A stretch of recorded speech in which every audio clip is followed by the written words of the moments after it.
পূর্ববর্তী ক্লাসে অর্থাৎ ঘাসফড়িং এর আমরা মেইনলি ওয়ান শটের ক্লাস দেখছিলাম। আমরা পার্ট 1 হিসেবে ঘাসফড়িং এর যে সকল বিষয়গুলো থাকে আনুষঙ্গিক প্রথম বিষয়গুলো মুখপাঙ্গ, তারপর ঘাসফড়িং এর পৌষ্টিক নালী, এই সকল নিয়ে আমরা দেখেছি। এখন মেইনলি আমরা ঘাসফড়িং থেকে যেখান থেকে সিকিউ আসে সেই সিকিউ এর টপিকগুলো আমরা আজকে দেখবো। তো শুরু করা যাক।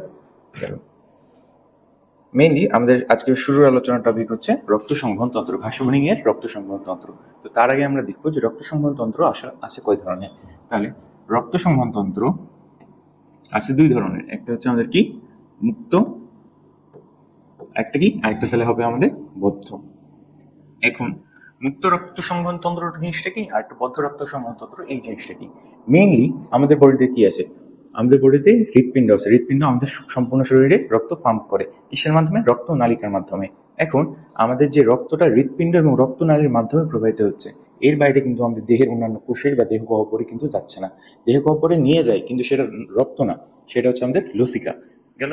তাহলে যে রক্ত সংবহন তন্ত্রে রক্ত হৃৎপিণ্ড এবং রক্তনালিকার বাইরে যায় না, অর্থাৎ দেহ গহ্বরে উন্মুক্ত হয় না, সেই রক্ত সংবহনকে আমরা বলবো বদ্ধ। ঠিক আছে। এবার মুক্ত তাহলে কি হবে? যে রক্ত সংবহন তন্ত্রে রক্ত হৃৎপিণ্ড এবং রক্তনালিকার বাইরেও দেহ গহ্বরে উন্মুক্ত হয়, তাহলে সেই রক্ত সংবহনকে আমরা বলবো মুক্ত রক্ত সংবহন। তাহলে গেল মেন জিনিসটা কি, যে বদ্ধতে কি হয়, রক্ত দেহ গহ্বরে উন্মুক্ত হয় না। ঠিক আছে, রক্ত দেহ গহ্বরে উন্মুক্ত হয় না বদ্ধতে। কিন্তু মুক্ততে কি দেখবো? রক্ত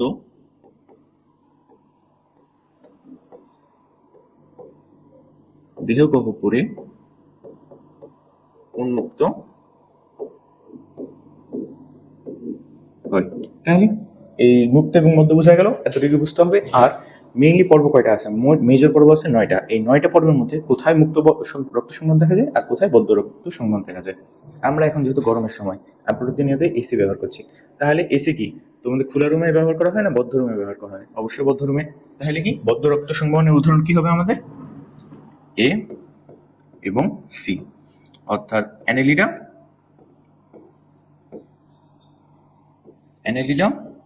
এবং একটা কি সিদের করোটাটা গেল। তাহলে অ্যানেলিডা এবং করোটাতে কি দেখা যায়? বদ্ধ রক্ত সংবহন। এবার যদি আমরা দেখি যে মুক্ত রক্ত সংবহন কোথায় দেখা যায়, তাহলে এটা আমরা কি রাখবো? M A. এইটা এখন মা হচ্ছে, তাই না? তাহলে আমরা যে কোনো ভুল করি সেটার জন্য আমরা কি পানিশমেন্ট পাই, শাস্তি পাই। কিন্তু মায়ের কাছে যদি একটা কাঁচা গ্লাস হয়, তাহলে ওরা কি শাস্তি থেকে কি মুক্ত না? সেজন্য মা দিয়ে মনে রাখবো এটা মুক্ত। তাহলে কি মতে কি, মতে হচ্ছে আমাদের মলাস্কা, আর এতে কি, এতে হচ্ছে আমাদের আর্থ্রোপোডা।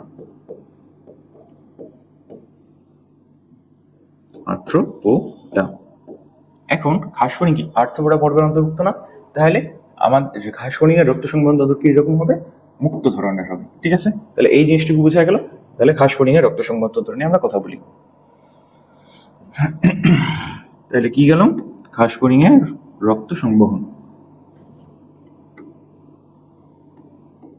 আশা করি তোমরা লেখাটা দেখতে পাচ্ছ স্পষ্টভাবে, নাহলে আমার কথাগুলো শুনবো তাহলেই বুঝতে পারবা। ঠিক আছে, তাহলে ঘাসফড়িং এর রক্ত সংবহন। ঠিক আছে, মুক্ত জিনিসটা একটু সাইডে থাক। এটা তো আমরা আগেই পেলাম যে ঘাসফড়িং এর রক্ত সংবহন কি মুক্ত ধরনের গেল। তাহলে ঘাসফড়িং এর রক্ত সংবহনের মধ্যে কি কি আছে এগুলো আমরা আজকে দেখবো। ঠিক আছে, তাহলে সর্বপ্রথম যদি মুক্ত সংবহন নিয়ে কথা বলি, কি কি আছে রক্ত সংবহনে? ঘাসফড়িং এর রক্ত সংবহনে কি কি আছে? সর্বপ্রথম থাকবে কি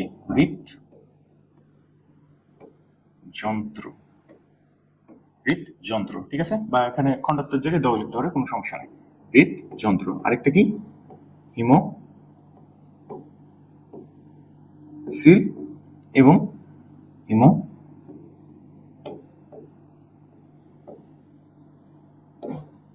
লিম্ফ। এখন এই জিনিসগুলা কি? মেইনলি ঘাসফড়িং এর ক্ষেত্রে আমরা কি দেখতে পাই? ঘাসফড়িং যেটা আমরা প্রত্যেকটা নিয়ে আলাদা করে আলোচনা করব। তাহলে আলোচনাটা আমাদের মেইন শুরু করা যায়। সর্বপ্রথম আমরা কথা বলব কি নিয়ে?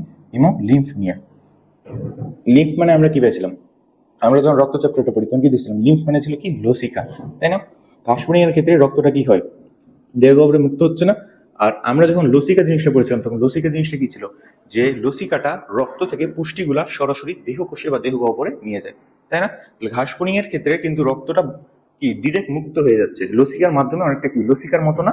সেই জন্য ঘাসফড়িংয়ের যেটা রক্ত, এই রক্তটাকে আমরা বলছি, ঘাসফড়িংয়ের যেটা রক্ত সেটাকে আমরা বলছি হিমোলিম্ফ। ঠিক আছে, এই হিমোলিম্ফ নিয়ে আমরা একটু যদি বিস্তারিত দেখি যে হিমোলিম্ফ জিনিসটা কি, যে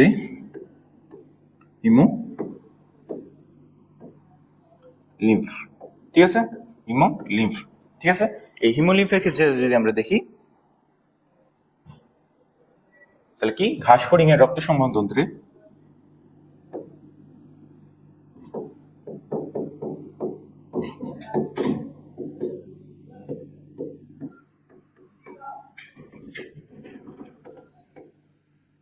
ঘাসফড়িং এর রক্ত সংবহন তন্ত্রে হিমোসিল নামক,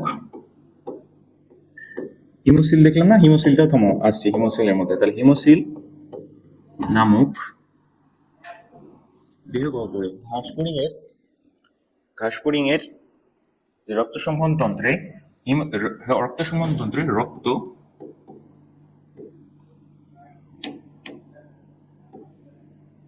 রক্ত হিমোসিল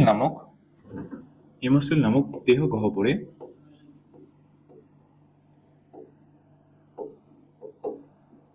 লসিকার সাথে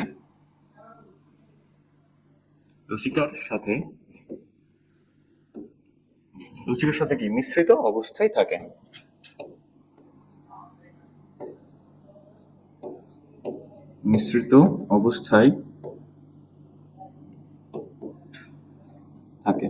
তাই না? এটাকে আমরা বলছি হিমোলিম্ফ। গেল, তাহলে হিমোলিম্ফ জিনিসটা কি আমরা বুঝতে পারলাম আশা করি। এবার যদি আমরা দেখি যে হিমোলিম্ফের থেকে খুব একটা বেশি পড়া লাগবে না। কি পড়বা, হিমোলিম্ফের হচ্ছে পিএইচ কত, পিএইচ। আমাদের ক্ষেত্রে আমাদের রক্তের পিএইচ কত ছিল 7.4, বা যদি আমরা দেখি 7.35 থেকে 7.45। এই ঘাসফড়িং এর এই হিমোলিম্ফের পিএইচ হচ্ছে 6 to 7। ঠিক আছে, এতটুকু গেল। এবার যদি আমরা দেখি যে আপেক্ষিক গুরুত্ব কত,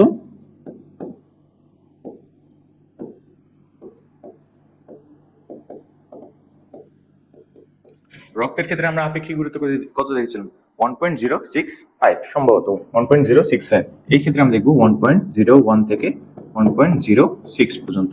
ঠিক আছে, তাহলে এই কয়েকটা জিনিস বুঝতে পারলাম। তাহলে এবার যদি আমরা দেখি এটা গেল আমাদের হিমোলিম্ফ। এবার হিমোলিম্ফ যে জিনিসটা আছে, হিমোলিম্ফ জিনিসের মধ্যে দুইটা জিনিস আছে।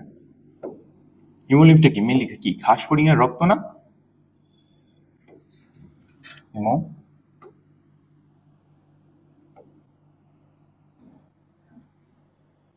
তো মানে বানানটা বারবার ভুল হচ্ছে, কি এটা লিম্ফ,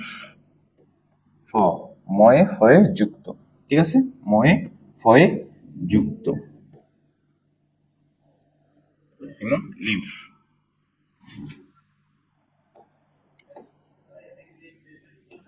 লিম্ফ, ঠিক আছে। এটাকে কি ভুল করেছি? না, এটাকে ভুলের অপশন নাই। তাহলে লিম্ফ, ঠিক আছে। তাহলে লিম্ফ জিনিসটা কি, লিম্ফের পিএইচ কত 6 to 7। এবার যদি দেখি আপেক্ষিক গুরুত্ব 1.01 থেকে 1.06। এবার যদি আমরা দেখি যে লিম্ফের কি কি অংশ আছে, আমাদের রক্তে কি কি অংশ ছিল, একটা ছিল প্লাজমা, আরেকটা ছিল কি রক্ত কণিকা। ঠিক আছে, তাহলে এখানে আমরা কি পাবো, এখানেও দুইটা জিনিস পাবো, একটা হচ্ছে হিমোলিম্ফ রস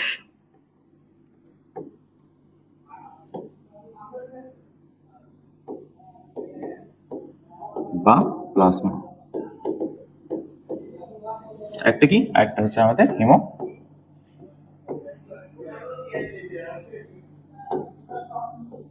হিমোসাইট। ঠিক আছে, এই হিমোলিম্ফ রস থেকে আমরা পড়বো এর হিমোলিম্ফ রসের কত 70% পানি।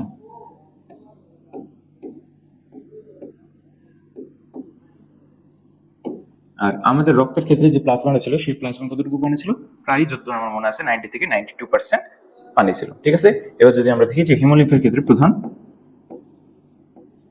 প্রধান শর্করা কি, প্রধান শর্করা হচ্ছে আমাদের ট্রেহালোজ।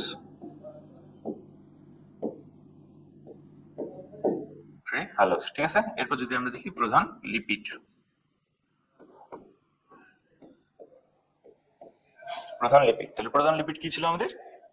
ডাইগ্লিসারাইড, ডাইগ্লিসারাইড, ঠিক আছে, ডাইগ্লিসারাইড। আর হিমোলিম্ফে বেশি পরিমাণে কি থাকে? বেশি ইউরিক অ্যাসিড থাকে।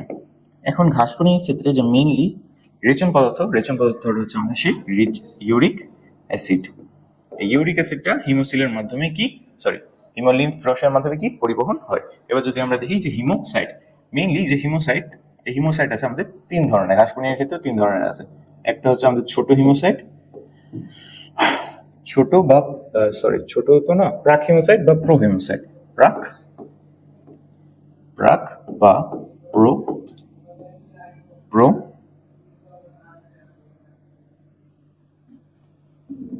প্রাক বা প্রো হিমোসাইট। এখন এটা কি? এটা আমাদের আদি অবস্থা না? প্রো মানে কি জানো? প্রো মানে হচ্ছে আমাদের আদি বোঝায়, ঠিক আছে। প্রোক্যারিওটিক সেল জানো না? প্রোক্যারিওটিক সেল সেরকম এটা প্রাক বা প্রো হিমোসাইট, এটা আমাদের আদি। তাহলে এটা যদি আদি হয় তাহলে এরপর আমি ছোট বললাম না বলে এখানে আরেকটা আছে, এটা যদি আদি অবস্থা হয় তাহলে কি এর বড় অবস্থা হবে, তাহলে বড় হিমোসাইট গেল। এরপর যদি দেখি আমরা যে প্রাক একটা হচ্ছে আদি আর একটা হচ্ছে বড়, তাহলে এটা কি আদি থেকে পরিবর্তন হয়ে বড় হচ্ছে, তাই না? তাহলে এর মাঝেরটা হবে আমাদের পরিবর্তনীয়, বাকি ট্রানজিশনাল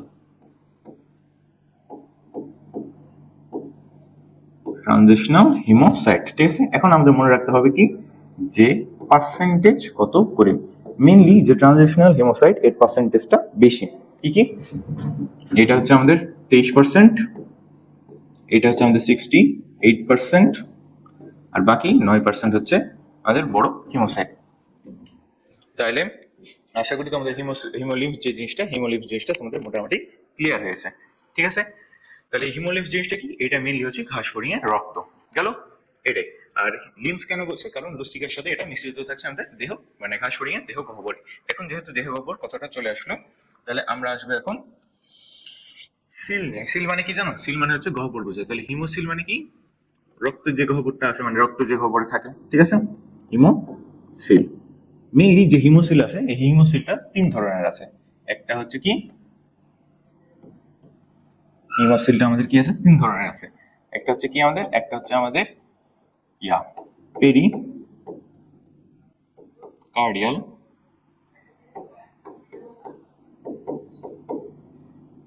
সাইনাস,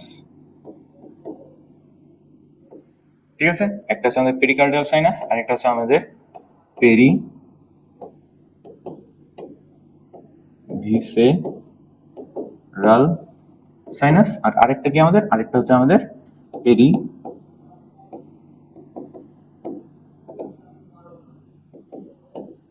পেরিনিউরাল সাইনাস।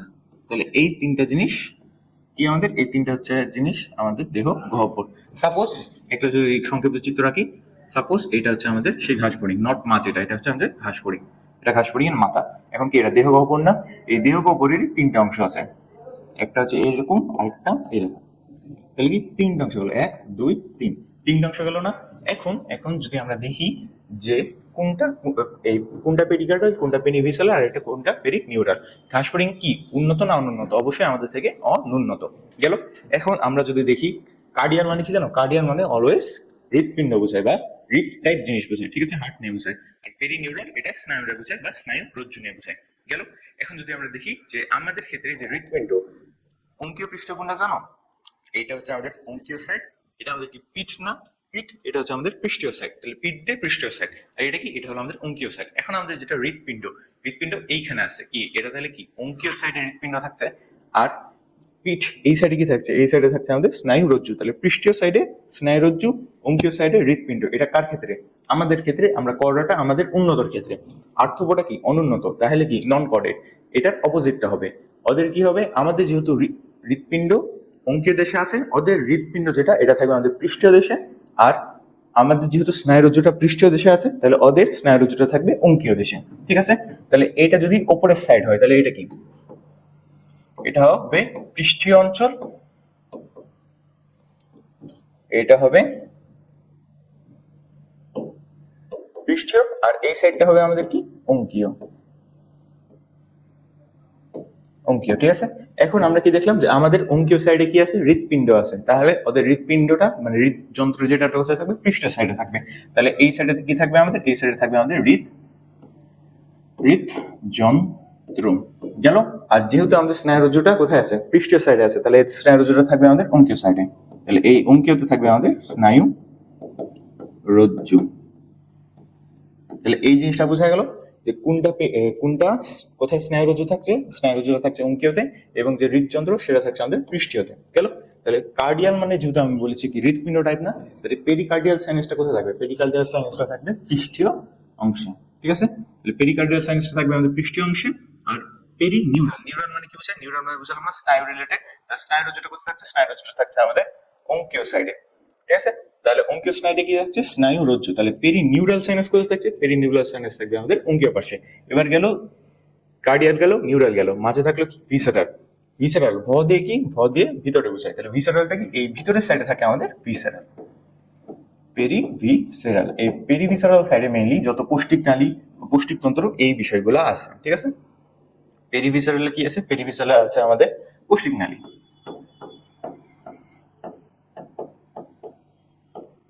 পৌষ্টিক নালী। তাহলে আশা করি তোমরা এই তিনটা সাইনাস কি আছে, এই তিনটা সাইনাস মোটামুটি বুঝতে পেরেছো গেল। এবার যদি আমরা দেখি যে এই সাইডে, আচ্ছা এইখানে এইটা কি আমাদের, এটা হচ্ছে আমাদের পেরিকার্ডিয়াল সাইনাস, তাই না। আর এটা কি আমাদের পেরিনিউরাল সাইনাস, আর এর মাঝে কি, দুটার মাঝে হচ্ছে আমাদের পেরিভিসেরাল সাইনাস, তাই না।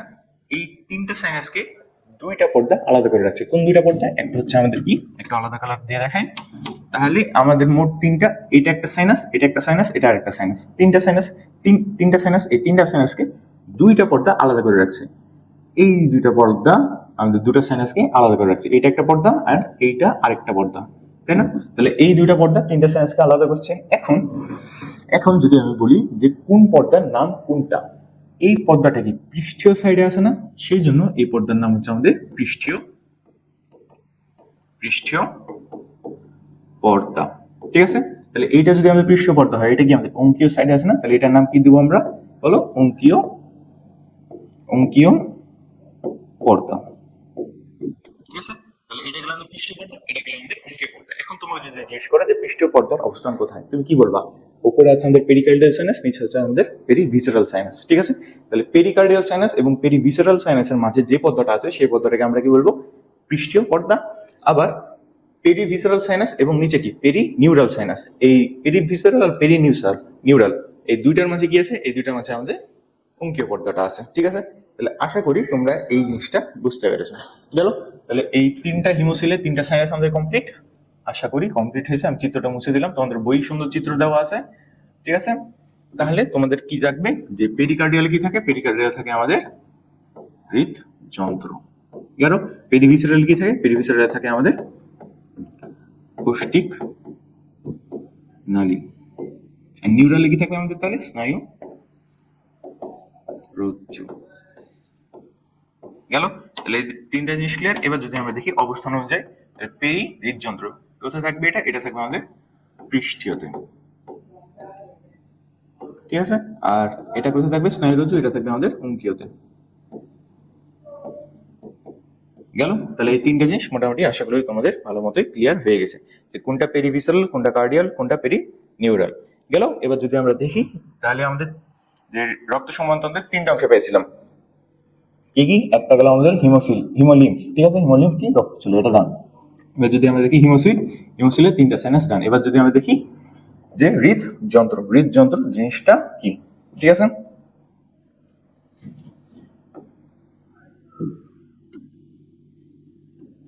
হৃদযন্ত্র মেইনলি এই ঘাসফড়িঙে যেটা হৃদযন্ত্রটা আছে, হাড়টা আছে, এইখানে কোনো প্রকার হৃদ পেশি থাকে না।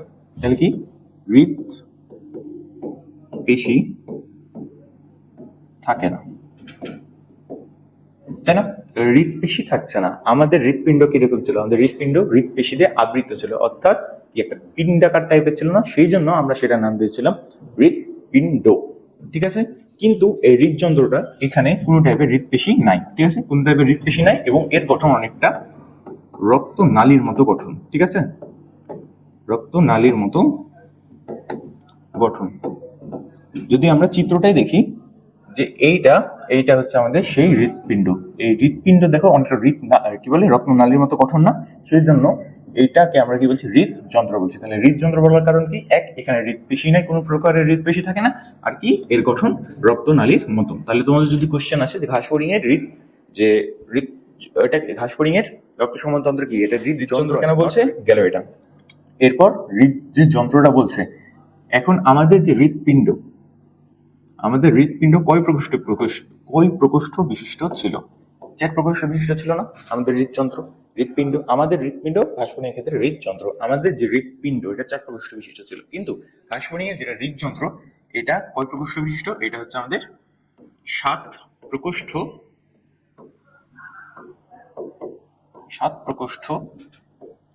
বিশিষ্ট।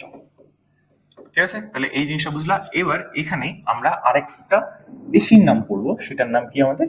সেটা হচ্ছে আমাদের অ্যালারি পেশি। এই অ্যালারি পেশিটা আমরা যখন রক্ত সংবহন নিয়ে পড়বো তখন অ্যালারি পেশিটা সম্পর্কে বিস্তারিত জানবো। ঠিক আছে, তাহলে অ্যালারি পেশিটা তোমরা মনে জেনে রাখো যে এর মধ্যে একটা অ্যালারি পেশি টাইপ কিছু আছে। গেল, অ্যালারি পেশি কি মানে পেশি টাইপ জিনিস, এটা গেল। এরপর যে ঘাসফড়িং এর হার্ট, এটাকে আমরা বলবো নিউরোজেনিক। কেন বলছি আমরা এটাকে? ঠিক আছে, আমাদের যখন হৃৎপিণ্ডর কি সংকোচন প্রসারণ হয়, অর্থাৎ হৃদ বিভব যেটা, অর্থাৎ কি উদ্দীপনা, হার্ট যে পাম্প করবে সেই উদ্দীপনাটা কোত্থেকে আসে? সাইনো অ্যাক্টিয়াল নোড থেকে আসে, অর্থাৎ হৃদ পেশি থেকে আসে। কিন্তু ঘাসফড়িং ক্ষেত্রে তো হৃদ পেশিই নাই।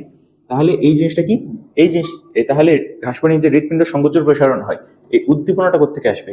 এই উদ্দীপনাটা গ্যাংলিয়ন বা কোন প্রকার স্নায়ু গ্রন্থি থেকে আসে। ঠিক আছে, সেই জন্য নিউরো মানে আমরা কি বলেছিলাম, স্নায়ু টাইপ বলেছিলাম না? সেই জন্য ঘাসফড়িং এর যে হার্ট, এটাকে আমরা বলছি নিউরোজেনিক হার্ট। কারণ হৃদ বিভব সেটা হৃৎপেশিতে তৈরি না হয় কি হচ্ছে, কোন প্রকার স্নায়ু গ্রন্থি বা গ্যাংলিয়ন থেকে তৈরি হচ্ছে। কোত্থেকে তৈরি হচ্ছে? স্নায়ু গ্রন্থি, বা সরাসরি যদি বলো স্নায়ুর মাধ্যমে স্নায়ুর মাধ্যমে জিনিসটা নিয়ন্ত্রিত হচ্ছে, সেই জন্য এটাকে আমরা বলছি নিউরোজেনিক হার্ট। এখন এদের যেহেতু নিউরোজেনিক হার্ট, তাহলে আমাদের হার্টকে আমরা কি বলবো? আমাদের হার্ট হচ্ছে মায়োজেনিক হার্ট। মায়োজেনিক মানে কি বলছি? মায়ো মানে হচ্ছে আমাদের পেশি, মায়োকার্ডিয়াল মানে হচ্ছে হৃৎপেশি। তাহলে মায়ো মানে যদি পেশি হয়, তাহলে আমাদের হার্টটা কি হৃৎপেশির মাধ্যমে নিয়ন্ত্রণ হচ্ছে না, তাই না? আমাদের হার্ট কি হৃৎপেশির মাধ্যমে সংকোচন প্রসারণ হচ্ছে, যেটা সাইনোআর্টেরিয়াল নোড। এই সাইনোআর্টেরিয়াল নোডটা হৃৎপেশিতে থাকছে এবং উদ্দীপনা দিচ্ছে, তখন আমাদের হার্টটা পাম্প হচ্ছে। তাহলে আমাদের হার্ট কি? আমাদের হার্ট হচ্ছে মায়োজেনিক হার্ট। আর এদের হার্টটা কি হবে তাহলে? Neurogenic heart. তাহলে আশা করি এই দুইটা জিনিস তোমরা বুঝতে পারছো যে হৃদযন্ত্র কি হয় না হয়। গেল, আর তাহলে হৃদযন্ত্র মোটামুটি ক্লিয়ার। এখন আমাদের আর দুইটা জিনিস জানা লাগবে এখান থেকে, যে ঘাসফড়িং এর স্পন্দন হার।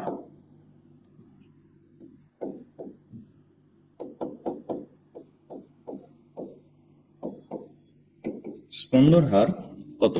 ঘাসফড়িং এর স্পন্দন হার প্রতি মিনিটে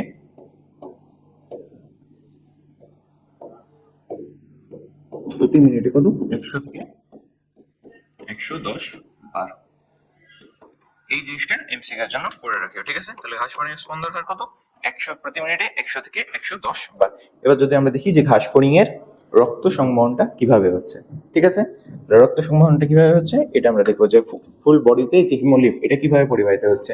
আমরা যদি সাইনাসটা আঁকি, আচ্ছা ঘাসফড়িং এর যে প্রকোষ্ঠটা আছে, ঠিক আছে, এটা একটু চিত্রের মাধ্যমে চলে আসি, তাহলে আমাদের টাইমটা বাঁচবে। ঠিক আছে, তাহলে আমরা কি দেখেছিলাম ঘাসফড়িং এর যেটা হৃদযন্ত্র সেটা কয় প্রকোষ্ঠ বিশিষ্ট? 7 প্রকোষ্ঠ বিশিষ্ট। এখন তোমাদেরকে আমি বলেছিলাম অ্যালারি পেশি নামে একটা পেশি আছে। তাহলে এই জিনিসটা কি, যে এইটা হচ্ছে ঘাসফড়িং এর হৃদযন্ত্র কোথায় থাকছে? অবশ্যই পৃষ্ঠীয় দেশে থাকছে। ঠিক আছে, তাহলে এইটা হচ্ছে আমাদের সেই সাইনাস, এখানে এটা হচ্ছে পৃষ্ঠীয় দেশ, এটা হচ্ছে আমাদের কি অঙ্কীয় দেশ, এর মাঝেরটা হচ্ছে আমাদের পেরিভিস্টারাল সাইনাস। গেল, এবার যদি আমরা দেখি যে ঘাসফড়িং এর এটা হচ্ছে মাথা এবং এই পুরোটা হচ্ছে আমাদের দেহ বহর। গেল, তাহলে এই উপরে আছে কি আমাদের? এই উপরে আছে আমাদের হৃদযন্ত্রটা। হৃদযন্ত্র কয় প্রকোষ্ঠ বিশিষ্ট? 1 2 3 4 5 6 7। তাহলে 7 প্রকোষ্ঠ বিশিষ্ট হচ্ছে আমাদের সেই হৃদযন্ত্র। এখন দুইটা হৃদযন্ত্রের মাঝে কিছু পেশি থাকে, এই পেশিগুলাকে আমরা বলি অ্যালারি পেশি। অ্যালারি পেশিগুলো কি করে? ঘাসফড়িংয়ের প্রসারণে সাহায্য করে। গেল। তাহলে অ্যালারি পেশিগুলো যদি আমরা দেখি, এগুলা হচ্ছে আমাদের সেই অ্যালারি পেশি। অ্যালারি পেশিগুলো কোথায় থাকে? দুইটা হৃদযন্ত্রের মাঝে এইখানে থাকে।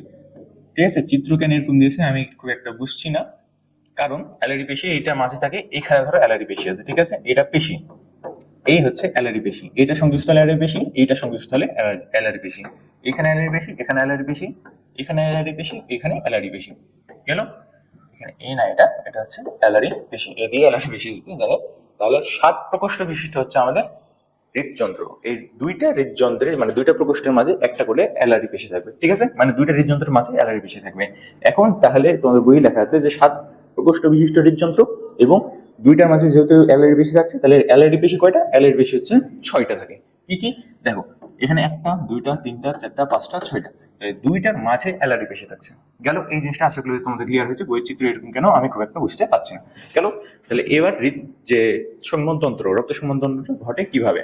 রক্ত সংবহনতন্ত্রটা ঘটে কিভাবে? যখন সর্বপ্রথম কি হয়, এই অ্যালারি পেশি কি দুইটার সংযোগস্থলে অ্যালারি পেশিটা আছে না, তাহলে অ্যালারি পেশি যখন সাপোজ এইটা হচ্ছে আমাদের সেই হার্ট, ঠিক আছে, মানে হৃদযন্ত্রটা যখন অ্যালারি পেশি এরকম ভাবে আটকে আছে, অ্যালারি পেশিটা যখন সংকোচন হবে তাহলে কি হার্টটাকে টেনে ধরবে না, টানবে না, তাহলে হার্টটা কি প্রসারিত হবে। অ্যালারি পেশি সংকোচিত হচ্ছে, যে হৃদ প্রকোষ্ঠগুলা এগুলা কি প্রসারিত হচ্ছে।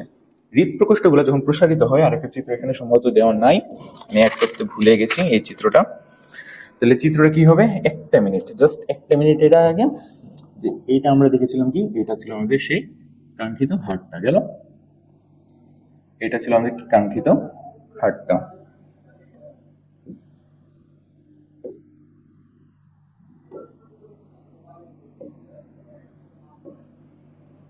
এরকম করে 7টা প্রকোষ্ঠ আছে, ঠিক আছে। তাহলে এটা একটা প্রকোষ্ঠ, এটা একটা প্রকোষ্ঠ, এটা আরেকটা প্রকোষ্ঠ। গেল। এই 7টা প্রকোষ্ঠ এভাবে আছে। এই প্রত্যেকটাই হার্ট, ধরো এটা যদি সামনের অংশ হয়, এখানে যদি মাথা থাকে, আর এটা তোমার পিছের অংশ, তাহলে রক্তের প্রবাহ কি হবে? এভাবে রক্তের প্রবাহ হবে, এভাবে রক্তের প্রবাহ হবে, ঠিক আছে। এখন ধরো হার্ট, ঠিক আছে, এই সাইডে যদি আসি, যে এটা হচ্ছে আমাদের হৃদযন্ত্র, তাহলে রক্ত ঢুকবে কিভাবে? এইটা হলো সব থেকে বড় কোয়েশ্চেন। গেল। যে আমরা যে চিত্রটা আঁকলাম, এই চিত্রটা আঁকলাম না, এইখানে একটা গ্যাপ দেখতে পাচ্ছ না? প্রত্যেকটার মধ্যে একটা করে গ্যাপ দেখতে পাচ্ছ না? এই জিনিসটার নাম হচ্ছে আমাদের অস্টিয়াম, ঠিক আছে। এই অস্টিয়ামের মাধ্যমে এই যে গ্যাপ, এটাকে আমরা বলছি অস্টিয়াম। তাহলে এই অস্টিয়ামের মাধ্যমে মেনলি রক্তটা হৃদযন্ত্রের মধ্যে ঢুকে। কিভাবে? যে এইটা থাকে, এটা তাহলে কি আমাদের, এটা হচ্ছে আমাদের সেই অ্যালারি পেশি। একটু দ্রুত করছি কারণ সেজন্য লেখাটা একটু খারাপ হচ্ছে, ঠিক আছে, আশা করি তোমরা বুঝতে পারবা। তাহলে এটা কি ছিল আমাদের অ্যালারি পেশি। অ্যালারি পেশি যখন সংকুচিত হচ্ছে, হৃদ প্রকোষ্ঠগুলো প্রসারিত হচ্ছে, তখন এই অস্টিয়ামটা খুলে যাচ্ছে। ওই অস্টিয়ামটা এইভাবে খুলে যাচ্ছে। এর মাধ্যমে আরেকটা কালি যদি আমি দেখাই, তাহলে এইখান দিয়ে রক্তটা প্রবেশ করছে হৃদযন্ত্রের মধ্যে। অ্যালারি পেশিগুলো সংকুচিত হচ্ছে, হৃদ প্রকোষ্ঠের কি প্রসারণ করছে, তখন এই যে অস্টিয়ামটা কি খোলা থাকে। অস্টিয়ামটা যদি খোলা থাকে, তাহলে রক্ত যেটা হিমোলিম্ফ, এই হিমোলিম্ফটা এর মাধ্যমে ভিতরে প্রবেশ করছে, ঠিক আছে। তাহলে আশা করি এই জিনিসটা তোমরা বুঝতে পেরেছো। গেল। আর এখানে কি থাকে? এইখানে মেইনলি কপাটিকা থাকে, যেটা হচ্ছে বিপরীত দিকে প্রবাহ হতে বাধা দেয়। গেল। তাহলে মোটামুটি এরকম। এখন যদি তোমাদের কথা বলি যে হৃদ যে রক্ত সম্বন্ধটা কিভাবে হয়, অ্যালারি পেশি সংকুচিত হওয়ার ফলে হৃদযন্ত্রের যে প্রকোষ্ঠগুলো কি প্রসারিত হচ্ছে। প্রকোষ্ঠ যখন প্রসারিত হচ্ছে, তখন কি অস্টিয়ামগুলা কি খুলে যাচ্ছে। অস্টিয়ামগুলা যখন খুলে গেল, তাহলে রক্ত এই চারদিকে যত সাইনাস আছে, এই সাইনাসে যত পরিমাণে হিমোলিম্ফ আছে, সব আস্তে আস্তে এর মধ্যে ঢুকতে লাগে। এইখান দিয়ে ঢুকে, এইখান দিয়ে প্রবেশ করে, ঠিক আছে, এইখান দিয়ে প্রবেশ করে রক্ত। গেল। তাহলে হিমোলিম্ফটা যখন এর মধ্যে ঢুকে গেল, তখন আলটিমেটলি এই ফ্লোটা সামনের দিকে নিয়ে যাচ্ছে। তাহলে আবার যদি আমরা সিরিয়ালে দেখি, অ্যালারি পেশি সংকুচিত হলো, হৃদযন্ত্র কি প্রসারিত হলো, রক্ত অ্যাট্রিয়াম খুলে গেল, রক্ত হিমোলিম্ফ সেটা হৃদপ্রকোষ্ঠে কি প্রবেশ করলো। তারপর কপাটিকা থাকে, তাহলে কি বিপরীতমুখী পরিবহন হবে না। তাহলে যে হৃদ প্রকোষ্ঠ সেটা কি সম্প্রসারণের মাধ্যমে এটা সম্প্রসারিত এরকম হতে আমাদের যে রক্তটা কোথায় যাবে? আমাদের মস্তকের সাইনাসে যাবে, ঠিক আছে। তাহলে মস্তকের সাইনাসে যাচ্ছে কার মাধ্যমে? এইটার মাধ্যমে, এইটাকে আমরা বলছি সম্মুখ অ্যাওর্টা, সামনের দিকে আছে সেজন্য এটাকে বলছি আমরা সম্মুখ অ্যাওর্টা।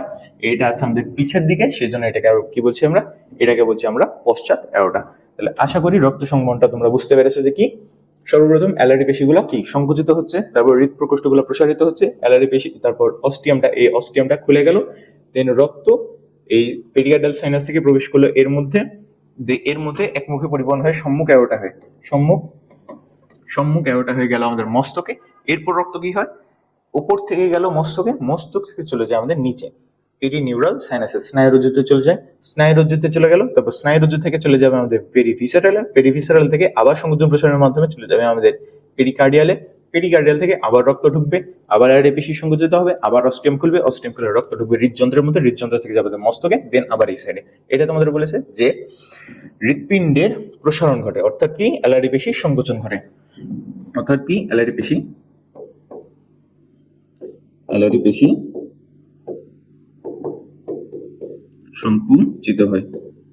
ঠিক আছে, তাহলে অ্যালারি পেশি সংকুচিত হলো, হৃদপেশি প্রসারণ ঘটলো, তাহলে কি হৃদযন্ত্রে রক্ত প্রবেশ করলো, রক্ত যখন হৃদযন্ত্র থেকে হৃদযন্ত্রের সংকোচন ঘটলো, তখন সম্মুখ অ্যাওর্টার মাধ্যমে চলে গেল কোথায়, আমাদের মস্তকের সাইনাসে গেল, এই মস্তকের সাইনাসের থেকে যায় আমাদের পেরিনিউরাল সাইনাসে, উপর থেকে গেল আমাদের নিচে, নিচ থেকে গেল আমাদের পেরিভিসারালে, ভিসারাল থেকে আবার পেরিকার্ডিয়ালে, পেরিকার্ডিয়াল থেকে আবার হৃদযন্ত্রে। এতটুকুই হচ্ছে আমাদের সেই রক্ত সংবহন। তাহলে আশা করি তোমরা রক্ত সংবহন জিনিসটা বুঝতে পেরেছো। গেল, তাহলে রক্ত সংবহন শেষ। রক্ত সংবহন থেকে এমসিকিউ মানে সিকিউ দেখতে পারো, নাও দেখতে পারো, তোমাদের ইচ্ছা। এবার যদি আমরা দেখি তাহলে রক্ত সংবহন শেষ, এবার আমাদের মেইন টপিক হচ্ছে শ্বসনতন্ত্র। শ্বসনতন্ত্র, এখন ঘাসফড়িং কি একটা জীব না, তাহলে ওর কি অক্সিজেন কার্বন ডাইঅক্সাইড অবশ্যই প্রয়োজন, তাই না? তাহলে এই অক্সিজেন কার্বন ডাইঅক্সাইড প্রয়োজন, এটা কার মাধ্যমে হবে, এটা হবে আমাদের শ্বসনতন্ত্রের মাধ্যমে। এখন যদি আমরা ঘাসফড়িং এর শ্বসনতন্ত্র দেখি, শ্বসনতন্ত্রের মধ্যে কি কি অংশ আছে এগুলা দেখবো, দেন বিস্তারিত আরো আলোচনার মধ্যে যাব। সর্বপ্রথম যে শ্বসনতন্ত্রের কি কি অংশ আছে, একটা আছে আমাদের শ্বাস রন্ধ্র। এখন রন্ধ্র মানে কি, ছিদ্র না? রন্ধ্র মানে কি, ছিদ্র। তাহলে শ্বাসরন্ধ্রের মধ্যে কি হবে, কার্বন ডাইঅক্সাইড, তারপর অক্সিজেন কি বাইরের বায়ুমণ্ডলের সাথে কানেকশন থাকবে। শ্বাসরন্ধ্র বা এর আরেক নাম কি পেলাম আমরা, শ্বাসরন্ধ্র বা এর আরেক নাম হচ্ছে আমাদের স্পাইরাকল। ঠিক আছে, স্পাইরাকল। এখন আগে তোমাদের নামগুলো একটু দেখে নি। সর্বপ্রথম কি আছে, শ্বাসরন্ধ্র বা স্পাইরাকল। এরপরে যে জিনিসটা আছে সেটা হচ্ছে আমাদের কি, ট্রাকিয়া। এরপর জিনিসটা আছে আমাদের ট্রাকিয়া। ট্রাকিয়ার আরেক নাম কি, শ্বাসনালী। আমাদের ক্ষেত্রে দেখেছিলাম না, এখানে ট্রাকিয়া আছে, শ্বাসনালী আছে, তাই না? এখানে শ্বাসনালী বা ট্রাকিয়া আছে না, ঘাসফড়িং এরকম ট্রাকিয়া বা শ্বাসনালী আছে। এরপর যদি আমরা দেখি এরপর কি আছে, এরপর আছে আমাদের ট্রাকিওল কোষ বা আরেকটা জিনিস আছে আমাদের বায়ুথলি। এখন বায়ুথলি নিয়ে তোমরা, বায়ুথলি যেহেতু বলছে তাহলে কি এর মধ্যে বায়ু জমা থাকে, বায়ুথলির কাজ শেষ। এর মধ্যে কি বায়ু জমা থাকে, বায়ুথলির মধ্যে কি বায়ু জমা থাকে। ডান, এতটুকু ডান। এরপর যদি আমরা দেখি, এরপর আছে আমাদের ট্রাকিওল কোষ।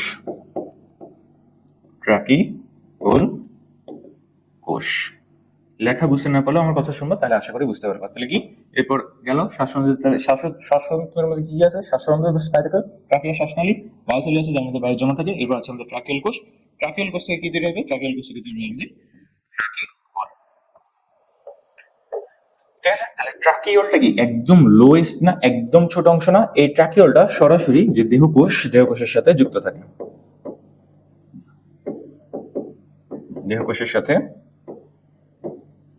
থাকে, মেইনলি এই ট্রাকিওলের মাধ্যমেই দেহকোষে অক্সিজেনটা চলে যায় আমাদের কোথায়, দেহকোষে চলে যায়।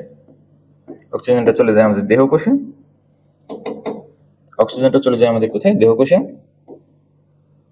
এবং কার্বন ডাইঅক্সাইডটা কি হয়, দেহকোষ থেকে চলে যায় আমাদের সেই ইয়াতে ট্রাকিওল থেকে আবার শ্বাসরন্ধ্রের মাধ্যমে বের হয়ে যায়। ঠিক আছে, এর বাইরে আর সেরকম কিছু নাই। তাহলে শুরু করা যাক আমাদের বিস্তারিত আলোচনা। তাহলে অংশগুলোর নাম আশা করি তোমরা বুঝতে পারলে কি কি অংশ আছে। এবার যদি আমরা একটু বিস্তারিত ভাবে দেখি যে অংশগুলোর মধ্যে কি কি পড়ছে কি না পড়ছে, এগুলো একটু দেখি। গেল, সর্বপ্রথম আমাদের কি, সর্বপ্রথম হচ্ছে আমাদের স্পাইরাকল বা শ্বাসরন্ধ্র। ঘাসফড়িংয়ের সম্পূর্ণ দেহে প্রায় 10 জোড়া স্পাইরাকল থাকে। এর আগের ক্লাসে কি আলোচনা করেছিলাম না, যে ঘাসফড়িংয়ের যেটা কি, ঘাসফড়িংয়ের উদরে কি স্পাইরাকল 10 জোড়া থাকে, এটা আগেও পড়েছো। কোথায় কোথায় থাকে, একটা 2 জোড়া থাকে আমাদের, 4 জোড়া থাকে, সরি 2 জোড়া থাকে হচ্ছে আমাদের কোথায়, 2 জোড়া থাকে আমাদের বক্ষে, বাকি 8 জোড়া থাকে আমাদের উদরে। গেল, তাহলে কি স্পাইরাকল মোট তাহলে কত হচ্ছে, 2 এবং 8, 10 জোড়া থাকছে। ঠিক আছে? তাহলে স্পাইরাকল মোট কয়টা? স্পাইরাকল হচ্ছে মোট 10 জোড়া। এর মধ্যে কি কি পেয়েছিলাম? এর মধ্যে পেয়েছিলাম আমাদের কি, যে স্পাইরাকল 10 জোড়া। তাহলে বক্ষে কয়টা? বক্ষে কয়টা আর উদরে কয়টা? বক্ষে ছিল আমাদের 2 জোড়া,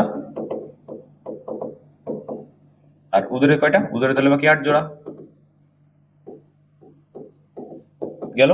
এই বিন্যস্তটা থাকে না, এই বিন্যস্তদের জন্য এটাকে আমরা বলছি হলোনিউস্টিক ট্রাকিয়াল তন্ত্র। ঠিক আছে? 2 জোড়া থাকছে আমাদের বক্ষে, 8 জোড়া থাকছে আমাদের উদরে, এটার জন্য আমরা এটাকে বলছি হলোনিউস্টিক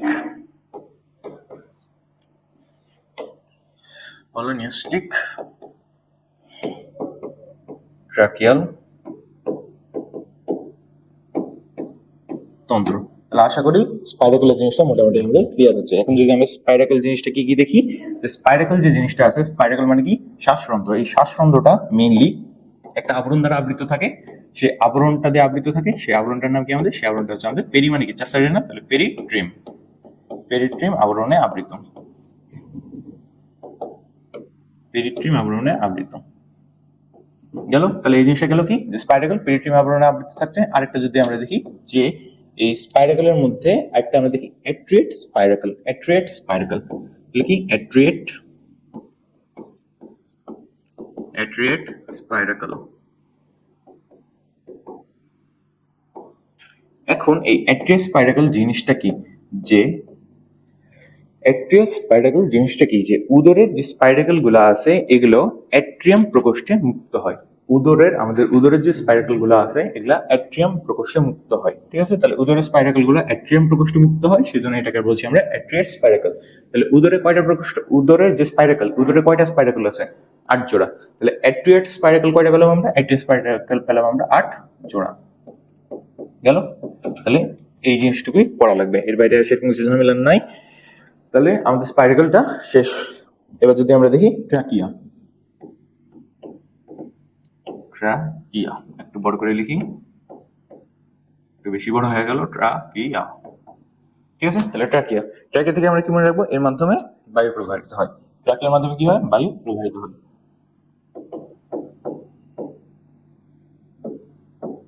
ঠিক আছে? এখন ট্রাকিয়া যেটা, ট্রাকিয়াটা তিন টাইপের আবরণে আছে। তিনটা আবরণে আছে। কি কি আবরণ? একটা হচ্ছে আমাদের কি, ভিত্তি ঝিল্লি। একটা কি আমাদের? একটা হচ্ছে আমাদের ভিত্তি ঝিল্লি। একটা হচ্ছে আমাদের ভিত্তি ঝিল্লি, ভিত্তি ঝিল্লি। একটা হচ্ছে আমাদের এপিথেলিয়াম কোষ, এপিথেলিয়াম কোষ, এপিথেলিয়াম কোষ, এপিথেলিয়াম কোষ, এপিথেলিয়াম, এপিথেলিয়াম। আর কি আরেকটা হচ্ছে আমাদের ইন্টিমা। ইন্টিমাটা ইনসাইডে থাকে, মানে কি ভিতরে থাকে। তাহলে এই ইন্টিমাটা ভিতর সাইডে থাকে। তাহলে ভিতর সাইডে থাকে কি হচ্ছে? ইন্টিমাটা ভিতর সাইডে থাকছে। ইন্টিমাটা পুরো হয়ে টিনিডিয়া গঠন করে। টিনিডিয়া। ইন্টিমাটা কোথায় থাকছে? ইন্টিমাটা থাকছে আমাদের ভিতরে। ইন্টিমাটা থাকছে আমাদের ভিতরে, এটা আমাদের টিনিডিয়া গঠন করছে। টিনিডিয়া জিনিসটা কি? টিনিডিয়া জিনিসটা যেহেতু ভিতরে সাইডে থাকছে, এটা ধরো ট্রাকিয়া। এর মধ্যে কি সব কি বায়ু প্রবাহিত হচ্ছে, বায়ু অলওয়েজ পরিবহন চলছে। এখন বায়ুর যে পরিবহন, বায়ুর জন্য বায়ুর চাপ থাকে না, দেখা গেল কোনো বায়ুর চাপ আসলো, দেন ট্রাকিয়াটা চুপসে গেল, তাহলে কি শ্বসন চলতে পারবে না বন্ধ হয়ে যাবে? দম বন্ধ হয়ে যাবে, তাই না?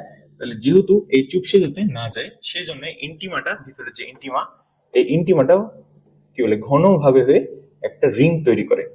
হার্টে আমাদের রিং পড়ে না, তাহলে কি রক্তনালী চুপসে যায় না, অর্থাৎ কি সংকুচিত হয় না। এই ট্রাকিয়ার মধ্যেও ইন্টিমাটা পুরো হয়ে টিনিডিয়া গঠন করে, যেটা ট্রাকিয়াকে চুপসে যাওয়া থেকে, ট্রাকিয়াকে চুপসে যাওয়া মানে কি সংকুচিত হয়, চুপসে যাওয়া থেকে রক্ষা করে, যাওয়া থেকে রক্ষা করে গেল। তাহলে এই জিনিসটুকু মোটামুটি ক্লিয়ার, যে টিনিডিয়া জিনিসটা কি হলো? টিনিডিয়া হচ্ছে আমাদের ট্রাকিয়াকে চুপসে যাওয়া থেকে রক্ষা করে। এবার যদি আমরা দেখি ট্রাকিয়া, তাহলে ট্রাকিয়া, ট্রাকিয়া আছে 2 ধরনের।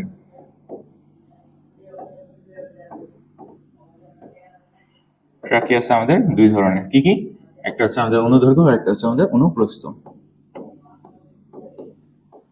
একটা হচ্ছে আমাদের অনুদৈর্ঘ্য আর একটা হচ্ছে আমাদের অনুপ্রস্থ।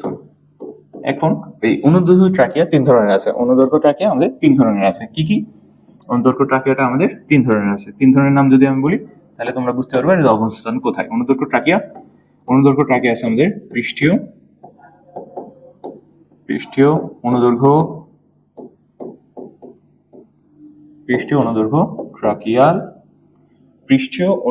ট্রাকিয়াল কাণ্ড পৃষ্ঠীয় অনুদৈর্ঘ্য ট্রাকিয়াল কাণ্ড।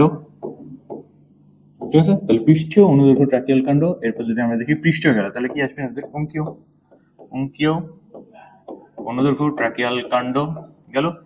আরেকটা তাহলে কি হবে, আরেকটা হবে আমাদের পার্শ্বীয় অনুদৈর্ঘ্য ট্রাকিয়াল কাণ্ড গেল। তাহলে এগুলোর অবস্থান যদি বলি, পৃষ্ঠীয় অংশে আমাদের কি আছে, পৃষ্ঠীয় অংশে যে ঘাসফড়িং পৃষ্ঠ অংশে কি আছে, হৃদযন্ত্র আছে না, তাহলে এটা হৃদযন্ত্রের পাশে অবস্থিত। অঙ্কিয়তে কি আছে, অঙ্কিয়তে আছে আমাদের স্নায়ুরজ্জ, এটা স্নায়ুরজ্জের পাশে অবস্থিত। আর পার্শ্বীয়, দেহের পার্শ্বীয় মানে কি দুই সাইড, দেহের দুই সাইডে আছে। দেন এবার যদি আমরা দেখি অনুপ্রস্থতে সেরকম কিছু নয়, অনুপ্রস্থতে আছে দুইটা, একটা হচ্ছে আমাদের পৃষ্ঠীয়, একটা হচ্ছে আমাদের অঙ্কীয় এবং পৃষ্ঠীয়। তাহলে জাস্ট নামগুলো পড়িও, অবস্থানগুলো পড়িও, এখান থেকে আর অত ঝামেলা করার দরকার নাই। আর বায়ুথলি জিনিসটা কি, বায়ুথলি জিনিসটা তো আমরা আগে দেখলাম যে বায়ুথলিতে যে বায়ু ধরে রাখে, শেষ। এবার আসবে আমাদের ট্রাকিয়াল কোষ। ট্রাকিয়াল কোষ থেকে কি তৈরি হয়, ট্রাকিয়াল কোষ থেকে তৈরি হয় আমাদের ট্রাকিওল। ট্রাকিওলটা কি, ট্রাকিওলটা এই ট্রাকিয়ার ক্ষেত্রে দেখলাম না ইন্টিমা আছে, ট্রাকিওলের ক্ষেত্রে কোনো প্রকার ইন্টিমা নাই। জাস্ট এতটুকু পড়বা, আর ভিতরে যদি মনে চায় রিডিং পড়বা, রিডিং এমসিকিউর জন্য যদি মনে চায় পড়তে পারো, তোমাদের ইচ্ছা। ঠিক আছে, আমি মোটামুটি জাস্ট ইম্পর্টেন্ট জিনিসগুলো বলছি। এবার যদি আমরা দেখি যে ঘাসফড়িং এর শ্বসন তন্ত্রের মধ্যে কি, মানে বায়ু অক্সিজেন ভিতরে ঢুকবে, কার্বন ডাই অক্সাইড বের হবে, এটা কি, এটা হচ্ছে আমাদের শ্বসন তন্ত্র। এখন ঘাসফড়িং এর ক্ষেত্রে আমাদের ক্ষেত্রে অক্সিজেন পরিবহন কি করছিল, অক্সিজেন কার্বন ডাই অক্সাইড এগুলো কিভাবে পরিবহন হচ্ছে, অবশ্যই হিমোগ্লোবিনের মাধ্যমে। হিমোগ্লোবিনটা কি, হিমোগ্লোবিনটা হচ্ছে আমাদের শ্বাসরঞ্জক। এখন ঘাসফড়িং এর ক্ষেত্রে কোনো প্রকার শ্বাসরঞ্জক নাই। ঠিক আছে, তাহলে ঘাসফড়িং এর ক্ষেত্রে কোনো প্রকার শ্বাসরঞ্জক নাই, তাহলে রক্তটা কিভাবে পরিবর্তন হচ্ছে, হিমোলিম্ফের মাধ্যমে। এতটুকুই just, carbon die oxide oxygen এগুলো হিমোলিম্ফের মাধ্যমে পরিবহন হচ্ছে। ঘাসফড়িং এর ক্ষেত্রে যে ঘাসফড়িং এর রক্তকে আমরা কি বলছি, হিমোলিম্ফ। ঠিক আছে, আমাদের ক্ষেত্রে রক্তে হিমোগ্লোবিন থাকছিল, সেই হিমোগ্লোবিনটা অক্সিজেন এবং কার্বন ডাই অক্সাইড পরিবহন করছিল। কিন্তু ঘাসফড়িং এর ক্ষেত্রে কোনো প্রকার শ্বাসরঞ্জক বা হিমোগ্লোবিন এগুলা কিছু নাই। তাহলে ঘাসফড়িং এর যেটা রক্ত বা হিমোলিম্ফ, সেটা এই শ্বসন তন্ত্রে কোনো প্রকার ভূমিকা পালন করবে না। গেল, এতটুকু জাস্ট। মানে একটু দ্রুত বলতে যা মাথা লেগেছে। তাহলে এবার যদি আমরা দেখি শ্বসন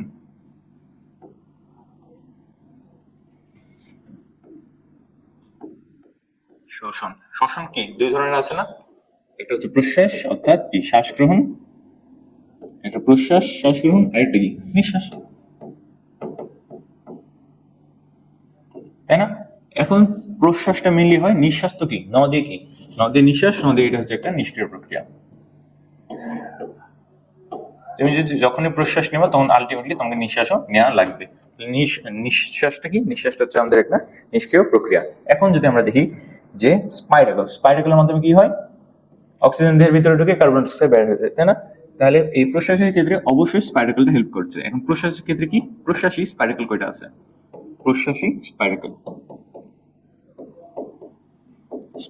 এই প্রশ্বাসী স্পাইরাকলটা কি করে, অক্সিজেন অবশ্যই ভিতরে ঢুকছে, তাই না। তাহলে প্রশ্বাসী স্পাইরাকল কয়টা হচ্ছে, প্রশ্বাসী স্পাইরাকল হচ্ছে আমাদের প্রথম 4 জোড়া স্পাইরাকল। ঠিক আছে, তাহলে প্রথম 4 জোড়া যদি হয়, আমাদের প্রথম 2 জোড়া কোথায় ছিল, প্রথম 2 জোড়া ছিল আমাদের বক্ষে, আর বাকি 2 জোড়া, পরের 2 জোড়া কোথায়, পরের 2 জোড়া হচ্ছে আমাদের উদরে। ডান, তাহলে কি প্রথম 4 জোড়া আমাদের বক্ষে, প্রথম 4 জোড়া স্পাইরাকল কি বলছি আমরা, নিঃশ্বাসী স্পাইরাকল, প্রশ্বাসী স্পাইরাকল। তাহলে কি প্রথম 4 জোড়া স্পাইরাকলকে বলছি আমরা প্রশ্বাসী স্পাইরাকল। এই প্রথম 4 জোড়া, 2 জোড়া থাকছে আমাদের বক্ষে, 2 জোড়া থাকছে আমাদের উদরে। গেল, তাহলে বাকি স্পাইরাকল কয়টা থাকছে, 6 জোড়া থাকছে, বাকি 6 জোড়া স্পাইরাকলকে বলছি আমরা নিঃশ্বাসী স্পাইরাকল। ঠিক আছে, নিঃশ্বাসে এরা হেল্প করে। গেল, ডান, এতটুকু। এবার যদি আমরা দেখি শ্বসন তন্ত্র। ঠিক আছে, শ্বসন তন্ত্র। এখন শ্বসন তন্ত্র দেখার আগে আমরা এই চিত্রটা দেখি। এই চিত্রটা হচ্ছে আমাদের কিসের, এই চিত্রটা হচ্ছে আমাদের স্পাইরাকলের। ঠিক আছে, স্পাইরাকল বা কি, স্পাইরাকল বা শ্বাস রন্ধ্র। ঠিক আছে, লেখা একটু খারাপ হলো, সরি। এটাকে আমরা বলছি স্পাইরাকল বা শ্বাসরন্ধ্র। গেল, তাহলে স্পাইরাকল বা শ্বাসরন্ধ্র কি, বাইরের সাথে কানেকশন রাখবে। গেল, এই ছিদ্র সেইটা হচ্ছে আমাদের সেই কাঙ্ক্ষিত স্পাইরাকল, এটা হচ্ছে আমাদের কাঙ্ক্ষিত স্পাইরাকল বা শ্বাসরন্ধ্র। এর মধ্যে মাধ্যমে বায়ু ঢুকছে, বায়ু কার্বন ডাই অক্সাইড বের হচ্ছে, অক্সিজেন ঢুকছে, কার্বন ডাইঅক্সাইড বের হয়ে যাচ্ছে। গেল এই শ্বাসরন্ধ্র, এইটা শ্বাসরন্ধ্র ওখানে আমরা পড়েছিলাম না, পেরিট্রিয়াম আবরণ, এইটা হচ্ছে আমাদের সেই পেরিট্রিয়াম আবরণটা যেটা একে আবৃত করে রাখছে। গেল, তাহলে পেরিট্রিয়াম বুঝলাম, শ্বাস যে স্পাইরাকল জিনিসটা আমরা বুঝলাম। এখন এখানে একটা পরিশ্রাবণ অঙ্গ থাকে আমাদের, যে নাক, ঠিক আছে? নাকের মাধ্যমে কি বায়ু ঢুকছে, কার্বন ডাইঅক্সাইড বের হচ্ছে, অক্সিজেন ঢুকছে, কার্বন ডাইঅক্সাইড বের হচ্ছে। নাকের এখানে চুল থাকে না, কি এই চুলগুলা যে বায়ুটা সেটাকে পরিশ্রাবণ করে, মানে কি ফিল্টার করে, যাতে কোনো প্রকার যে ময়লা ধুলাবালি আমাদের ভিতরে ঢুকতে না পারে। সেজন্য সেরকমই এখানে আছে পরিশ্রাবণ যন্ত্র। এখানে কি লোম টাইপের আছে না, এগুলো মেইনলি যে ময়লা ধুলাবালি সেগুলো ভিতরে প্রবেশ থেকে রক্ষা করে। গেল, এরপর আছে আমাদের একটা অ্যাট্রিয়াম, অ্যাট্রিয়াম হচ্ছে, দেন এখানে আছে আমাদের কপাটিকা, ঠিক আছে? এখানে আছে আমাদের কপাটিকা। গেল, এরপর যদি আমরা দেখি ট্রাকিয়া, ঠিক আছে? তাহলে ট্রাকিয়ার মাধ্যমে বায়ুটা ভিতরে ঢুকে যাচ্ছে। তাহলে সর্বপ্রথম কি স্পাইরাকল, স্পাইরাকল দিয়ে ভিতরে ঢুকলো পরিশ্রবণ অঙ্গ, পরিশ্রবণ অঙ্গ দিয়ে অ্যাট্রিয়াম, অ্যাট্রিয়াম থেকে চলে গেল আমাদের ট্রাকিয়া, দেন বাকি যত করা লাগে সেগুলো, ঠিক আছে? তাহলে শক্ত সংবহন জিনিস। এবার যদি আমরা দেখি যে শ্বসন তন্ত্র জিনিসটা কি, সেটা নিয়ে আমরা দেখি যে শ্বসন কিভাবে ঘটে, অক্সিজেন কিভাবে ফ্লো হচ্ছে, ঠিক আছে? এটা যদি আমরা দেখি, এক মিনিট, হ্যাঁ, ঠিক আছে? তাহলে সর্বপ্রথম কি হবে, স্পাইরাকল দিয়ে অক্সিজেন দেহের ভিতরে প্রবেশ করবে। কিন্তু কখন প্রবেশ করবে, যখন যখন যে দেহখণ্ডক প্রসারিত হচ্ছে, দেহখণ্ডক প্রসারিত হলো, ফলে কি হবে, যে আমাদের ট্রাকিয়া, আমাদের দেহের চারদিকে যত ট্রাকিয়া আছে সেই ট্রাকিয়া প্রসারিত হবে, ফলে ট্রাকিয়ার যে আয়তন বৃদ্ধি, ঠিক আছে? তাহলে ট্রাকিয়া যখন আমাদের দেহখণ্ডগুলো প্রসারিত হবে, ট্রাকিয়ার আয়তন বৃদ্ধি পাবে, তখন বাহির থেকে বায়ুটা আমাদের দেহের ভিতরে প্রবেশ করবে। গেল, তাহলে এই জিনিসটুকু বুঝতে পারলে যে দেহখণ্ড প্রসারিত হবে, ট্রাকিয়া প্রসারিত হবে, তখন সেই বায়ুটা আমাদের দেহের ভিতরে প্রবেশ করবে। তাহলে কি বায়ুমণ্ডল থেকে অক্সিজেন সর্বপ্রথম কিভাবে প্রবেশ করবে, সর্বপ্রথম আসবে কোথায়, সর্বপ্রথম আসবে আমাদের স্পাইরাকল, বাকি শ্বাসরন্ধ্র। গেল, এই শ্বাসরন্ধ্র থেকে যাবে কোথায়, একটা সাইডে নিয়ে শ্বাসরন্ধ্র থেকে আমরা কোথায় দেখছিলাম, শ্বাসরন্ধ্র থেকে পরিশ্রাবণ যন্ত্র, ওটা বলা দরকার না, পরিশ্রাবণ যন্ত্রের পর কি অ্যাট্রিয়াম, শ্বাসরন্ধ্র থেকে যাবে আমাদের শ্বাসরন্ধ্র থেকে যাচ্ছিল আমাদের কি পরিশ্রাবণ অঙ্গ, পরিশ্রাবণ যে যন্ত্র সেখান থেকে আমাদের অ্যাট্রিয়াম, তো পরিশ্রাবণ যন্ত্র বলার দরকার নাই, আমরা বলবো অ্যাট্রিয়াম থেকে যাচ্ছিল আমাদের ট্রাকিয়াতে, ঠিক আছে? তাহলে কি স্পাইরাকল থেকে যাচ্ছিল আমাদের কোথায়, অ্যাট্রিয়াম থেকে যাচ্ছে আমাদের কোথায়, ট্রাকিয়াতে।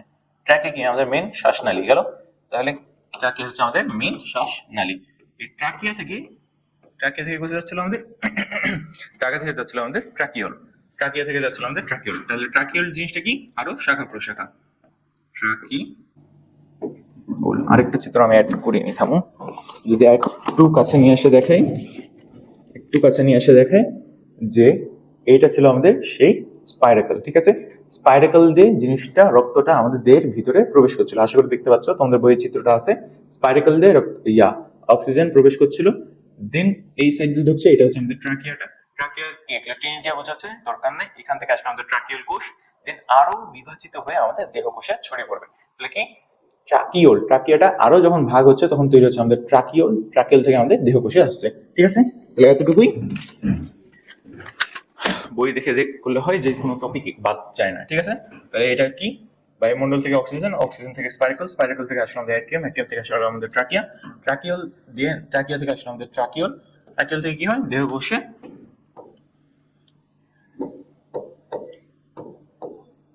দেহকোষে অক্সিজেন প্রবেশ, ঠিক আছে? অক্সিজেনটা দেহকোষে প্রবেশ করলো, দেন কি ঘটলো আমাদের, তারপর ঘটবে আমাদের জারণ, মানে খাদ্য টাদ্য সব ভাঙবে, তৈরি হবে, জারণ ঘটে, তারপর কি হয়, কার্বন ডাইঅক্সাইড তৈরি হয়, ঠিক আছে? এখন কার্বন ডাইঅক্সাইডটা কিভাবে পরিবাহিত হবে, একটু নিচে দিই, তাহলে জিনিসটা জিবি লাগবে না। ট্রাকিয়া থেকে আমাদের কি, ট্রাকিয়া থেকে গেল আমাদের ট্রাকিওল থেকে গেল আমাদের দেহকোষে গেল আমাদের অক্সিজেন, জারণ ঘটলো, তারপর কি জারণ ঘটে, তারপর কি কার্বন ডাইঅক্সাইড তৈরি হয়। এখন এই কার্বন ডাইঅক্সাইডের তো পরিবহন হওয়া লাগবে বাইরে। কিভাবে পরিবহন হবে? এই যে ফ্লোটা গেল না, এবার ট্রাকিওল পর্যন্ত আসলো, ট্রাকিওল থেকে উল্টা চলে যাবে। উল্টা যদি যাই আমি, তাহলে কি হবে? ট্রাকিওল ট্রাকিওল ট্রাকিওল থেকে যাবে আমাদের ট্রাকিয়াতে, আবার ট্রাকিয়াম, ট্রাকিওল থেকে যাবে আমাদের ট্রাকিয়া, ট্রাকিয়া থেকে যাবে, ট্রাকিয়া থেকে যাবে আমাদের কোথায়? অ্যাট্রিয়ামে, ট্রাকিয়া থেকে যাবে আমাদের অ্যাট্রিয়ামে, অ্যাট্রিয়াম থেকে যাবে কোথায়? আমাদের অ্যাট্রিয়াম থেকে যাবে আমাদের সেই কাঙ্ক্ষিত স্পাইরাকল। অ্যাট্রিয়াম থেকে যাবে আমাদের কোথায়? অ্যাট্রিয়াম থেকে যাবে আমাদের স্পাইরাকল, স্পাইরাকল স্পাইরাকল থেকে যাবে আমাদের কোথায়? স্পাইরাকল থেকে যাবে আমাদের সেই আবার বায়ুমণ্ডলে। ঠিক আছে, তাহলে তোমাদের যদি শ্বসন তন্ত্রটা আলোচনা করতে বলবে বা ব্যাখ্যা করতে বলবে, তাহলে কি বলবো? বায়ুমণ্ডল থেকে যাবে অক্সিজেন, অক্সিজেন নিবে, অক্সিজেন নিয়ে স্পাইরাকল থেকে যাবে আমাদের অ্যাট্রিয়াম, অ্যাট্রিয়াম থেকে ট্রাকিয়া, ট্রাকিয়া থেকে ট্রাকিয়াল কোষ, ট্রাকিয়াল কোষ থেকে দেহকোষে অক্সিজেন প্রবেশ করলো, জারণটা ঘটলো, জারণ ঘটে কার্বন ডাইঅক্সাইড আবার তৈরি হলো, সেই কার্বন ডাইঅক্সাইড আবার উল্টা পথ, ট্রাকিওল, ট্রাকিওল থেকে ট্রাকিয়া, ট্রাকিয়া থেকে অ্যাট্রিয়াম, অ্যাট্রিয়াম থেকে স্পাইরাকল, স্পাইরাকল থেকে আমাদের বায়ুমণ্ডল। শেষ। তাহলে শেষ হলো আমাদের কি? শ্বসন তন্ত্র। ঠিক আছে, তাহলে শ্বসন তন্ত্র আমাদের মোটামুটি শেষ। এবার যদি আমরা আসি যে রেচন তন্ত্র, রেচন তন্ত্র ঘাসফড়িংয়ের ক্ষেত্রে মেইনলি একটা খুবই ইম্পর্টেন্ট ছিল যে রেচন কি ছিল? মালপিজিয়াম নালিকা।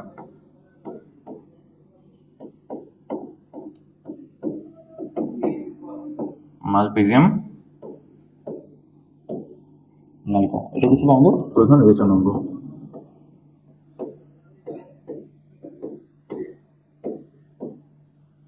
ঠিক আছে, এই মালপিজিয়াম নালিকার অবস্থানটা কোথায় ছিল? গতদিন যখন আমরা পৌষ্টিক নালী বা পৌষ্টিক তন্ত্রে জিনিসটা খেয়াল করেছিলাম, যে পৌষ্টিক নালী বা পৌষ্টিক তন্ত্র নিয়ে আমরা যখন পড়ছিলাম, তখন মালপিজিয়াম নালিকা আমরা দেখেছিলাম।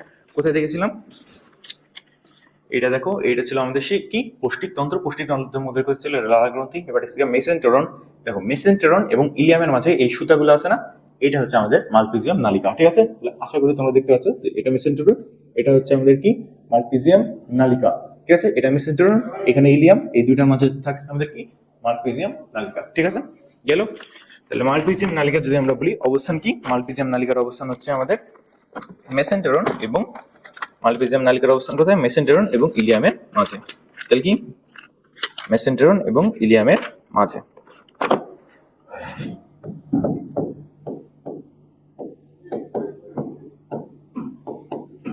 মেসেন্টেরন ও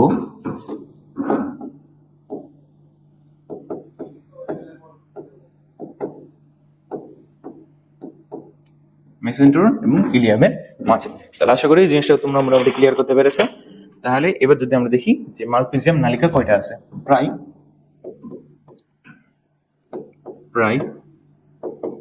100টির মতো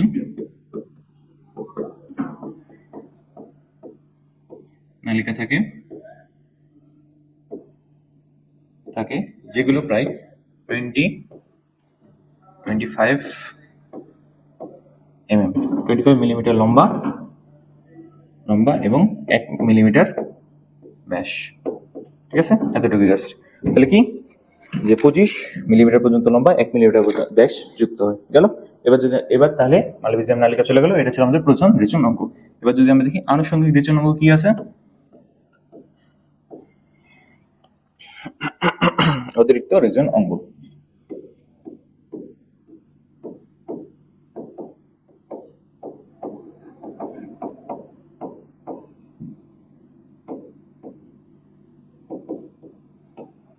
অতিরিক্ত রেচন অঙ্গের মধ্যে কি পেলাম? সর্বপ্রথম হবে আমাদের ইউরিকোস সেল,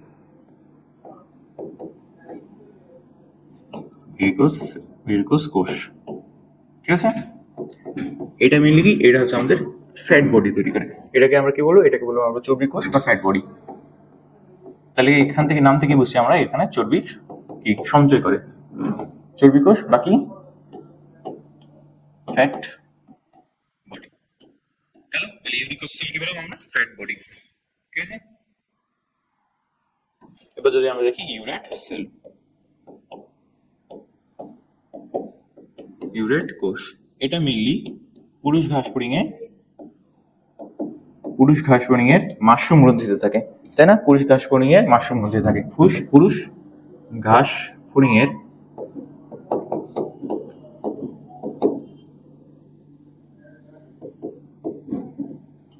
মাশরুম গ্রন্থিতে থাকে। গেল? তাহলে এই দুটো জিনিস মোটামুটি ক্লিয়ার।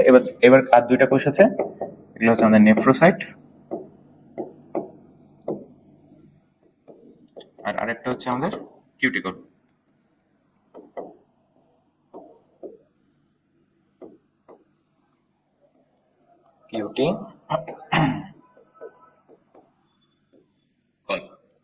তাহলে অতিরিক্ত রেচন অঙ্গের মধ্যে কি কি আছে? ইউরিকোস সেল, ইউরেট সেল, নেফ্রোসাইট এবং কিউটিকল। এর মধ্যে দুটো জিনিস ইম্পর্টেন্ট ছিল, এগুলো দিয়েছি। আর এখান থেকে পুরোটা থেকে রিডিং দিবে একবার এই অতিরিক্ত গুলো, ঠিক আছে?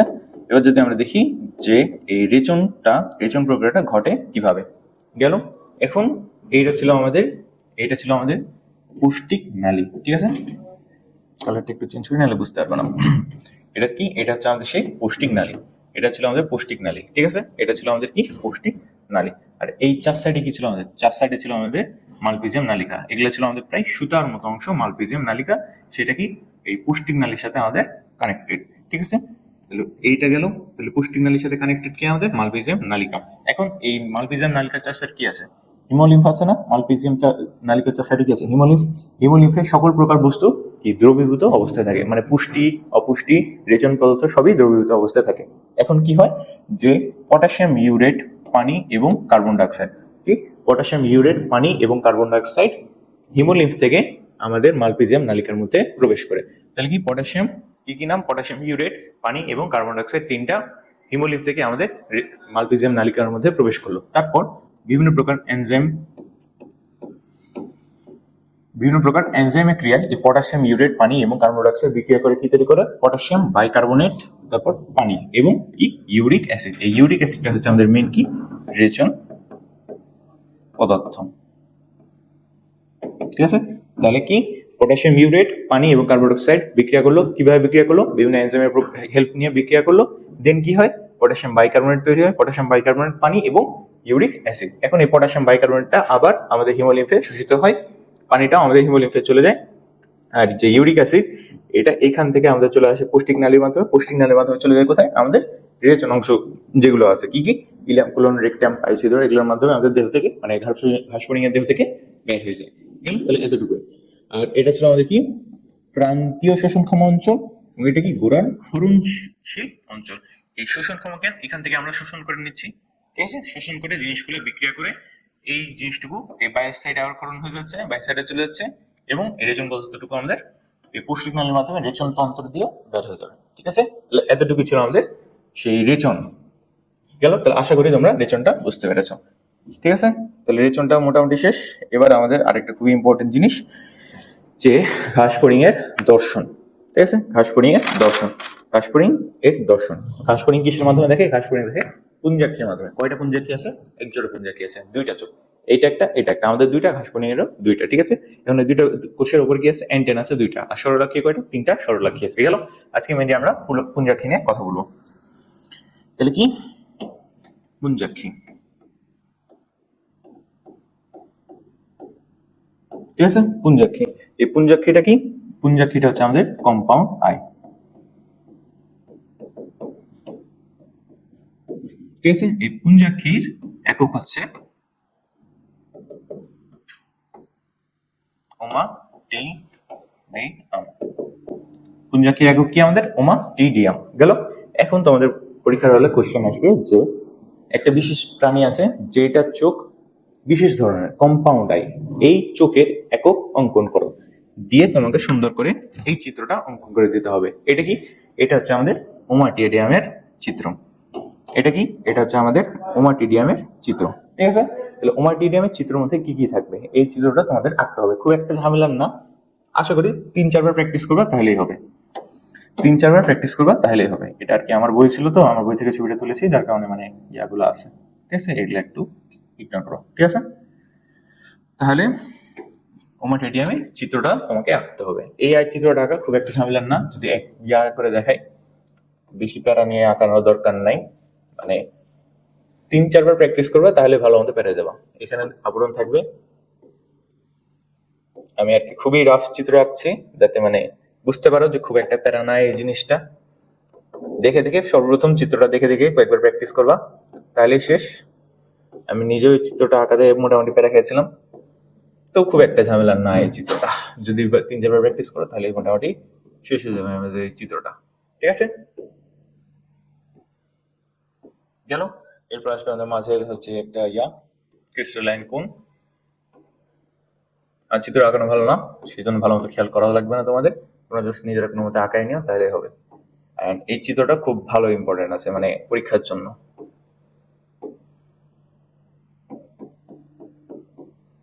ঠিক আছে, এতটুকুই না এর বাইরে কিছু আছে? এর বাইরে আমাদের যে এই স্নায়ুতন্তু সেটা চলে গেল। ঠিক আছে, তাহলে মোটামুটি এটা মানে আমি জাস্ট দেখালাম যে চিত্রটা আঁকা সম্ভব, একদমই যে আঁকানো যাবে না সেরকম না। তো এই চিত্রটা খুব ভালো লেভেলের ইম্পর্টেন্ট। এই চিত্রটা ভালো লেভেলের ইম্পর্টেন্ট, যত স্টার দেওয়া যায় তত স্টার। এই চিত্রটা ভালো লেভেলের ইম্পর্টেন্ট। ঠিক আছে, তাহলে কি এবার তাহলে আমাদের শুরু করা যাক। আমাদের সর্বপ্রথম চোখে কি দেখি আমরা? কর্নিয়া, তাই না? এখানেও আছে কর্নিয়া। সেই কর্নিয়াটা কোত্থেকে তৈরি হবে? কর্নিয়াজেন কোষ। তাহলে নামের মধ্যে আছে কর্নিয়া, তাহলে কর্নিয়াজেন কোষ থেকে কি তৈরি হয়? আমাদের কর্নিয়া তৈরি হয়। গেল। এবার যদি আমরা দেখি ক্রিস্টালাইন কোন, এটা ক্রিস্টালাইন কোনটা কোথায় তৈরি হবে? ক্রিস্টালাইন কোন কোষ। তাহলে ক্রিস্টালাইন কোন কোষ থেকে আমাদের ক্রিস্টালাইন তৈরি হবে। তাহলে দুইটা কাজ আমাদের পড়া হয়ে গেল, একটা হচ্ছে কর্নিয়াজেন কোষের কাজ, একটা হচ্ছে ক্রিস্টালাইন কোষের কোন কোষের কাজ। গেল। রঞ্জক আবরণটা কি? আবৃত করে রাখবে। এই দুটো গেল। এবার যদি আমরা র্যাবডম, এখন এই র্যাবডমটা এটা তোমাদের মুখস্থ করতে হবে যে রেটিনুলার কোষ থেকে র্যাবডমটা তৈরি হয়। তাহলে কি রেটিনুলার কোষ থেকে র্যাবডমটা তৈরি হয়। এরপর আসলে আমাদের ভিত্তি পর্দা। ভিত্তি পর্দাটা কি? ভিত্তি পর্দাটা ওমাটেরিয়ামকে কি সাপোর্ট দেয়। গেল। আর আরেকটা হচ্ছে আমাদের সেই স্নায়ু তন্তু, কি যেটা দেখলে ওটা নিয়ে গেল, স্নায়ুটা বহন করলো। গেল। এবার যদি আমরা দেখি যে মেন কাজগুলো, ঠিক আছে, একটু সাইডে নিয়ে আসি, তুমি সাইডে চলো।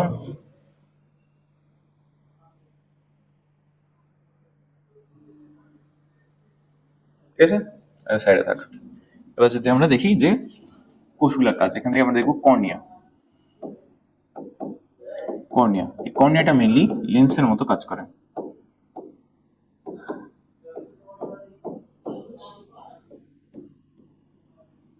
কর্নিয়াটা মেনলি লেন্সের মতো কাজ করে। চলে গেল। এবার আসে আমাদের ক্রিস্টালাইন কোন।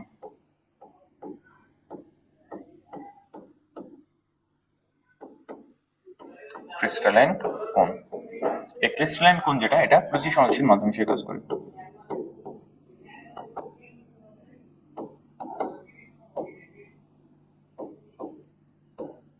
প্রতিসংশ্লেষণের মাধ্যমে সে কাজ করে এবং আলো প্রবেশে সাহায্য করে।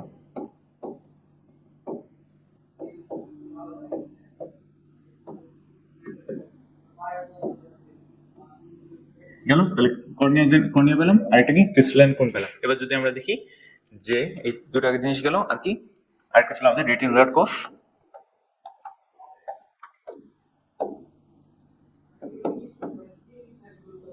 রেটিনুলার কোষ থেকে তৈরি হয় আমাদের র্যাবডম তৈরি হয়। র্যাবডম, আর র্যাবডম জিনিসটা কি? র্যাবডমটা মেইনলি আমাদের আলো গ্রহণ করে।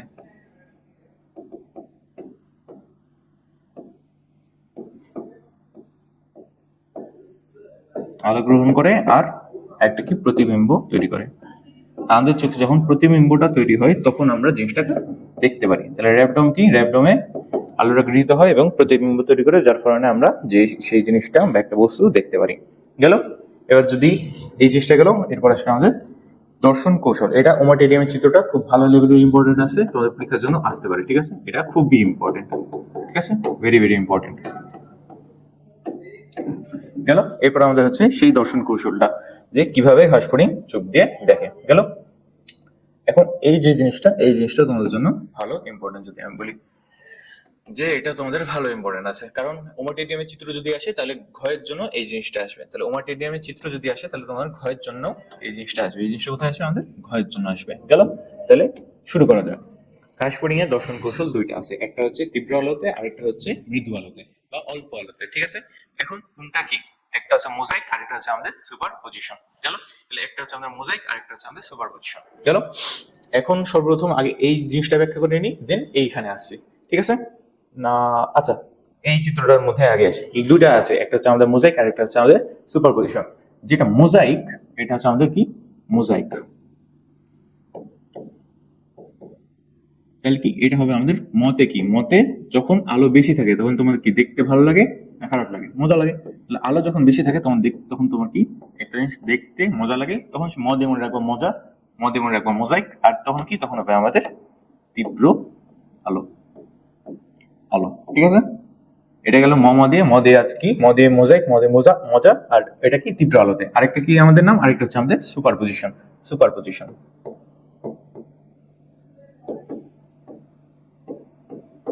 পজিশন। এখন যখন রাতের বেলা, তখন তোমার ধরো আকাশের ছবি তুলবা, সেজন্য তোমার কি দরকার, সেজন্য তোমার সুপার সুপার নাইট মোড দরকার, নাইট মোড। ঠিক আছে, তাহলে সুপার নাইট মোড কি, super night mode, super night দেখি অল্প আলো, তাহলে সুপার নাইট মোড কি, এটা হচ্ছে আমাদের অল্প আলোতে। বা সুপার পজিশন কি, সুপার পজিশন হবে আমাদের অল্প আলোতে। তাহলে কি, যদি এই ছকের দেখে দেখি যে মোজাইক দেখি তীব্র বা উজ্জ্বল আলো, তাহলে মতে কি মোজাইক, মতে কি মজা, মজা মানে কি তুমি আলো অনেক বেশি আছে তার যার জন্য তোমার দেখতে মজা লাগছে, সেজন্য কি মোজাইক। তাহলে মোজাইক দেখি তীব্র আলো বা উজ্জ্বল আলো, সুপার পজিশন কি মৃদু বা স্থিমিত আলো। ঠিক আছে, তাহলে এবার আমরা চিত্রের দিকে আসি, যে চিত্র আসলে বলছে এটা কি। ঠিক আছে, তাহলে এইটা ছিল আমাদের মোজাইক আর এটা হচ্ছে আমাদের সুপার পজিশন। এখন যে মোজাইক, মোজাইকে তোমার আলো যখন বেশি হবে, তীব্র আলো, তোমার দেখতে কি মজা লাগবে। এখন একটা জিনিস যদি টেরা বেঁকা ভাবে আসে তাহলে মজা লাগবে না একদম স্ট্রেট যদি আসে, ধরো আলোর যে যেটা আলো মানে আলোক রশ্মি, এটা সরাসরি আসলে তোমার ভালো লাগবে দেখতে, না এই সাইড বাঁকা টেরা ভাবে যদি আসে তাহলে ভালো লাগবে, অবশ্যই উল্লম্ব ভাবে বা সরাসরি যদি আসে।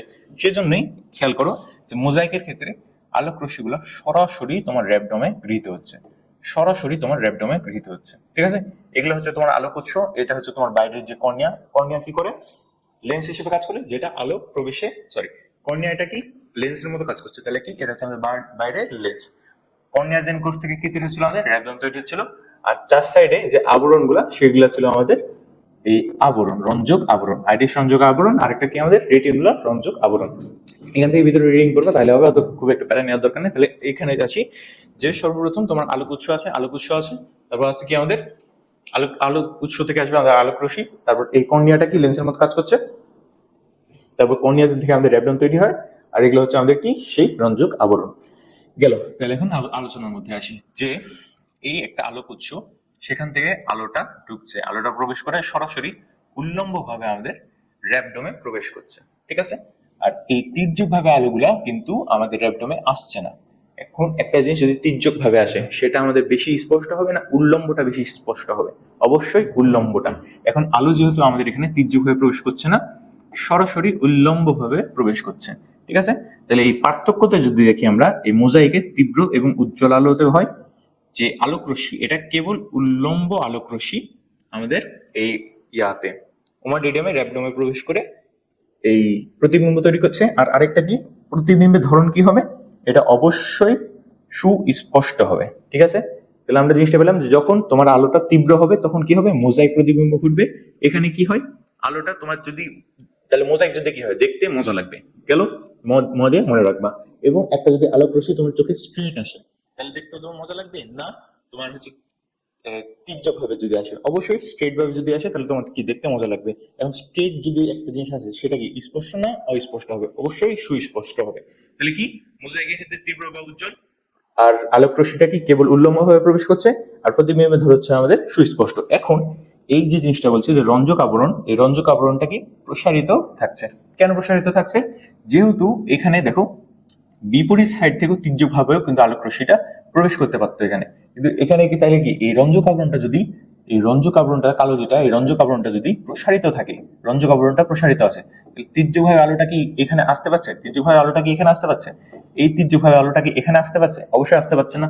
সেই জন্য এই জিনিসটা প্রসারিত আছে, সেই জন্য কি রঞ্জক আবরণটা প্রসারিত আছে, তির্যক ভাবে আলোটা আমাদের এইখানে না আসে, তির্যক ভাবে তাহলে আসবে না, কেবল উল্লম্বটা আসবে, সেজন্য আমাদের এই সুস্পষ্ট প্রতিবিম্ব তৈরি হবে। তাহলে গেল এই চারটা জিনিস ক্লিয়ার, যে তীব্র আলোতে মতে মোজাইক, মদে হচ্ছে আমাদের মজা, আর তীব্র আলোতে হচ্ছে তাহলে এটা, এই ক্ষেত্রে কি রঞ্জক আবরণটা প্রসারিত যাচ্ছে যাতে তির্যক ভাবে আলোটা আমাদের চোখে না আসে।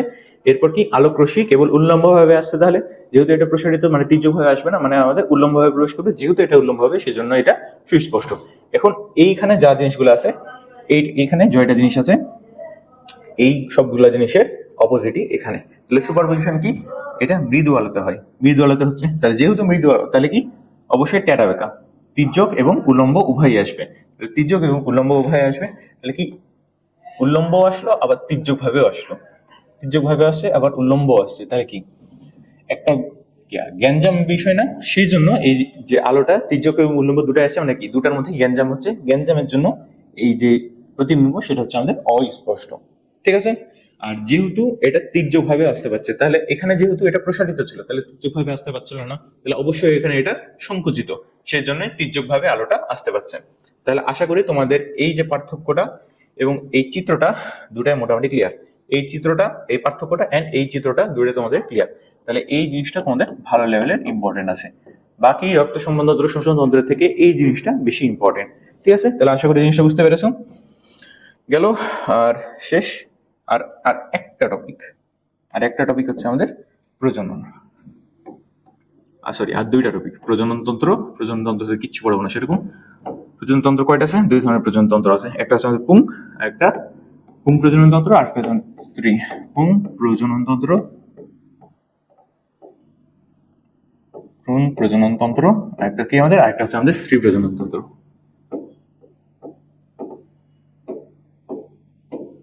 একটা আমাদের পুং প্রজনন তন্ত্র, আর একটা হচ্ছে আমাদের স্ত্রী প্রজনন তন্ত্র। পুং প্রজনন তন্ত্র কি কি আছে? শুক্র দিয়ে যা কিছু আছে, শুক্র দিয়ে যা কিছু আছে সেগুলো হবে আমাদের পুং প্রজনন তন্ত্র। এখন যদি আমি একটা নাম বলি, সেটা হচ্ছে কি শুক্রধানী। এখন এই শুক্রধানী, তাহলে কি নামের মধ্যে শুক্র আছে, তাহলে কি এটা অবশ্যই পুং প্রজনন তন্ত্রের অন্তর্ভুক্ত হবে? অবশ্যই অবশ্যই অবশ্যই না। এই যে শুক্রধানীটা আছে না, এই শুক্রধানী এই শুক্রধানী বা স্পার্মাথেকা, এই জিনিসটা মূলত স্ত্রী প্রজনন তন্ত্রের অন্তর্ভুক্ত। এই জিনিসটা কি, যে যখন দুইটার মধ্যে সঙ্গম ঘটে, পুরুষ ঘাসফড়িং এবং স্ত্রী ঘাসফড়িং মধ্যে সঙ্গম ঘটলো, ঘটার পর স্ত্রী ঘাসফড়িং এ যেটা স্পার্ম, পুরুষের যে স্পার্মটা কিছু সময়ের জন্য জমা থাকে, কোথায় জমা থাকে? স্পার্মাথেকা বা এই শুক্রধানীতে জমা থাকে। এতটুকুই, ঠিক আছে? গেল। এরপর আমরা আরেকটা দুটা যদি কয়েকটা এমসিকিউ একটু দেখিনি, যে নিষেকের পর তাহলে ঘাসফড়িং কি ডিম পারে না? নিষেকের পর কি ঘাসফড়িংটা ডিম পারে? ঠিক আছে? তাহলে স্ত্রী ঘাসফড়িং কি হয়? 10টি গুচ্ছে 20টি করে, 10টা গুচ্ছ করছে 20টা করে ডিম পারছে, তাহলে 10 গুচ্ছে 20টি করে, 20টি করে কয়টা ডিম পারবে? 200টা ডিম পারে, ঠিক আছে? এই জিনিসটা গেল। আর আরেকটা খুবই ইম্পর্টেন্ট জিনিস, খুবই ইম্পর্টেন্ট জিনিস, সেটা কি হচ্ছে? সেটা হচ্ছে আমাদের ডায়াপজ। এই জিনিসটা ক্ষয়ের জন্য খুবই ইম্পর্টেন্ট, এন্ড মানে একটু ব্যতিক্রম ধর্মী জিনিস। যে জিনিসটা কি, যে ডায়াপজ জিনিসটা কখন ঘটে জানো? শীতকালে ঘটে। শীতকালে কি দেখো না, যে প্রতিকূল পরিবেশ, চারদিকে কি আহারের খুবই অভাব, খাদ্য বাসস্থান খুবই অভাব, এগুলো শীতকালে। সেই জন্য কি হয়, যে ঘাসফড়িংয়ের পরিস্ফুটন শীতকালে বন্ধ থাকে। শীতকালে যখন এই পরিস্ফুটনটা বন্ধ থাকে, যার ফলে ঘাসফড়িংটা প্রতিকূল অবস্থাটা এটা অতিক্রম করে ফেলে। এখন শীতকালে যেহেতু পরিস্ফুটন কি, শীতকালে পরিস্ফুটন বন্ধ থাকছে, যার কারণে কি প্রতিকূল অবস্থা অতিক্রম করছে, প্রতিকূল অবস্থা অতিক্রম হয়ে গেল। শীতকালে যেহেতু প্রতিকূল অবস্থা থাকছে, সেজন্য এই পরিস্ফুটনটা বন্ধ থাকছে, এটাকে আমরা বলছি ডায়াপজ। গেল। তাহলে এই ডায়াপজটা আমাদের ক্ষয়ের জন্য খুবই ইম্পর্টেন্ট। গেল। তাহলে আমাদের প্রজনন তন্ত্র, এই প্রজনন তন্ত্র থেকে আর খুব একটা ঝামেলা করার দরকার নেই, দরকার হলে ভিতর থেকে দাগানো লাইনগুলো রিডিং করবা। গেল। এবার যদি আমরা দেখি রূপান্তর।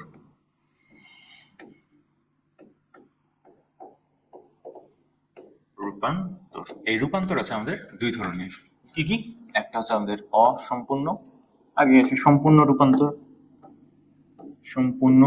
আরেকটা কি আমাদের, আরেকটা হচ্ছে আমাদের অসম্পূর্ণ। এখন সম্পূর্ণ রূপান্তর কি জিনিস, আর একটা অসম্পূর্ণ রূপান্তর এই জিনিসটা কি জিনিস? সম্পূর্ণ রূপান্তরে কি হয় জানো? কমপ্লিট চেঞ্জ, অর্থাৎ শিশু দশা এবং পূর্ণাঙ্গ দশার মধ্যে কোনো প্রকার মিল থাকে না, কমপ্লিট চেঞ্জ। তাহলে সম্পূর্ণতে কি মনে রাখবো? সম্পূর্ণতে মনে রাখবো সম্পূর্ণ চেঞ্জড, মানে কি কোনো প্রকার মিল থাকে না,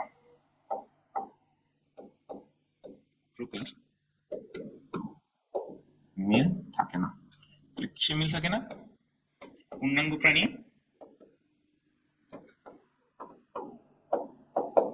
ও শিশু দশের কোনো মিল থাকে না, মিল থাকে না। তাহলে এই জিনিসটাকে আশা করি তোমাদের ক্লিয়ার হলো। আর তাহলে অসম্পূর্ণ রূপান্তর জিনিসটা কি হবে? অসম্পূর্ণ রূপান্তর জিনিসটা কি? ওখানে তাহলে সম্পূর্ণ চেঞ্জ হচ্ছে, তাহলে এই অসম্পূর্ণ তাহলে কমপ্লিট চেঞ্জ হবে না। তাহলে কি হবে? পূর্ণাঙ্গ প্রাণী ও শিশু দশার মধ্যে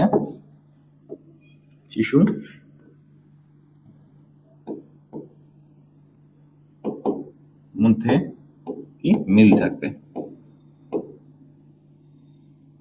মেইনলি যে শিশুটা, এই শিশুটা হচ্ছে পূর্ণাঙ্গ প্রাণীর ক্ষুদ্র প্রতিরূপ। তাহলে কি শিশুটা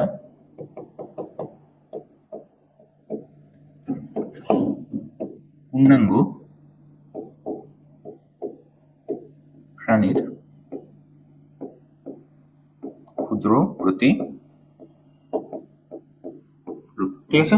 তাহলে এই জিনিসটা গেল।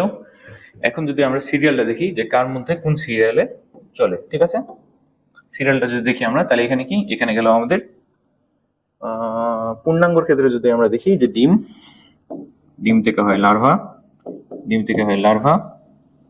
লার্ভা থেকে হয় আমাদের কি, ডিম থেকে লার্ভা থেকে হয় আমাদের পিউপা থেকে হয় আমাদের ইমাগো, পিউপা থেকে হয় আমাদের ইমাগো।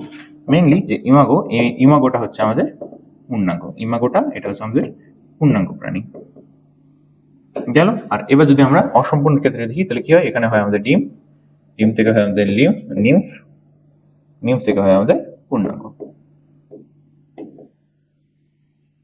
ডিম থেকে আমাদের নিম্ফ থেকে আমাদের হচ্ছে আমাদের পূর্ণাঙ্গ প্রাণী। তাহলে গেল। এবার যদি আমরা তাহলে যদি দেখি যে ঘাস ফড়িংয়ের মধ্যে কোনটা ঘটে? ঘাস ফড়িংয়ের মধ্যে অবশ্যই অসম্পূর্ণ রূপান্তর ঘটে। কারণ কি, ঘাস ফড়িংয়ে যখন পরিস্ফুটন ঘটে, মানে ঘাস ফড়িং শিশু অবস্থায় পূর্ণাঙ্গ ঘাস ফড়িং এবং মানে শিশু ঘাস ফড়িং এর মধ্যে মিল থাকে গেল। তাহলে অসম্পূর্ণ রূপান্তর কোথায় ঘটেছে আমাদের? অসম্পূর্ণ রূপান্তর ঘটছে আমাদের ঘাস ফড়িং এর মধ্যে। শেষ। এখন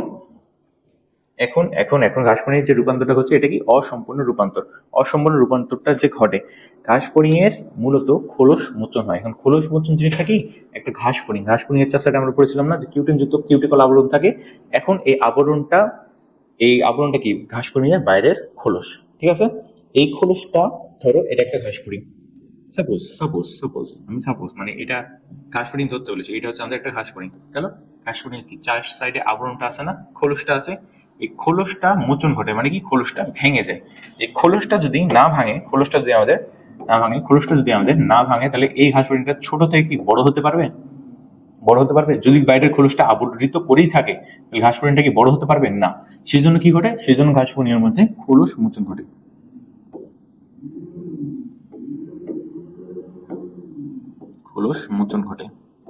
এই খোলস মোচনকে আমরা বলছি কি?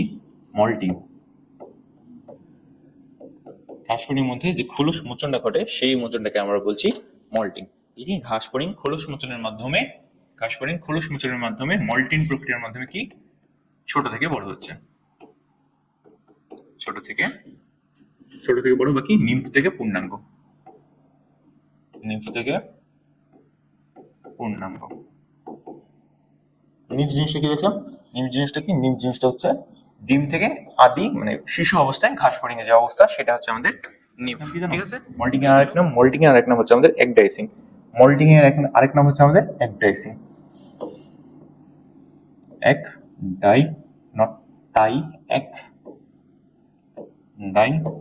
ঠিক আছে? মল্টিং এর আরেক নাম কি হচ্ছে? আমাদের একডাইসিং গেল। তাহলে কি খোলস মোচন করছে? ঘাস ফড়িং এ খোলস মোচন থেকে কি বলছি আমরা? মল্টিং বা একডাইসিং। এর মাধ্যমে কি ঘাস ফড়িং নিম্ফ থেকে পূর্ণাঙ্গ প্রাণীতে তৈরি হচ্ছে। এখন নর্মাল কোশ্চেনে খোলস মোচন কয় ভাগ ঘটে? পূর্ণাঙ্গ ঘাস ফড়িং হতে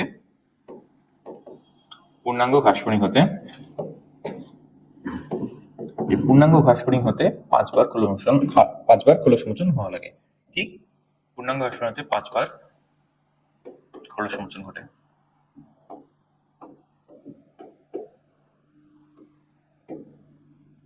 তাহলে পূর্ণাঙ্গ ঘাসফড়িং হতে কি 5 বার খোলস মোচন ঘটে। ডান। এখন দুইটা খোলস মোচনের মধ্যবর্তী অবস্থায় কি বলবো আমরা?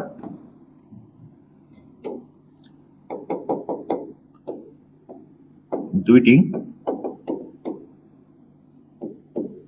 খোলস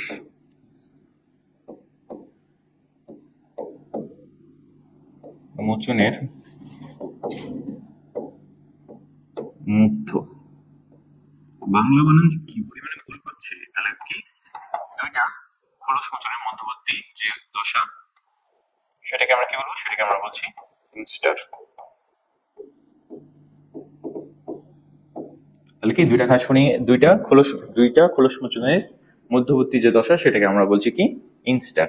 এখন হাঁসফানিকের ক্ষেত্রে আরেকটা জিনিস দেখবো যে হাঁসফানিকের ক্ষেত্রে দ্বিতীয় খোলস মোচনে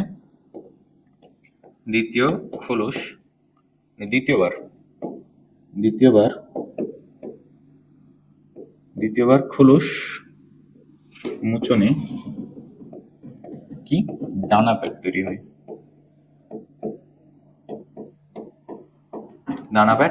এই ডানা প্যাড থেকে তৈরি হয় আমাদের সেই কাঙ্ক্ষিত ডানা, যা আমাদের ঘাসফড়িং লাফিয়ে বেড়ায় বা উড়ে বেড়ায়।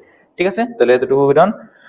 আর আর আর আর আর লাস্ট একটা জিনিস, তাহলে আমাদের ঘাসফড়িং শেষ। কি লাস্ট একটা জিনিস হচ্ছে আমাদের অন্তঃক্ষরা গ্রন্থি।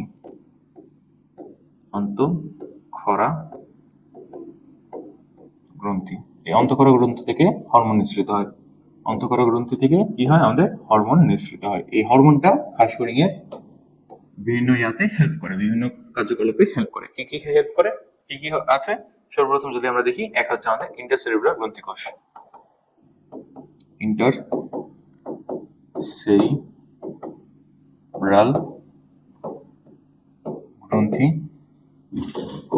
ঠিক আছে, ইন্টারসেরিব্রাল গ্রন্থিকোষ। এখন সেরিব্রাল মানে কি? আমরা মস্তক টাইপ একটা বুঝি না? সেরিব্রাল মানে কি? মস্তক টাইপ একটা বুঝি। সেজন্য এখান থেকে কি মস্তক হরমোন নিঃসৃত হয়। মস্তক হরমোন বা মস্তিষ্ক হরমোন।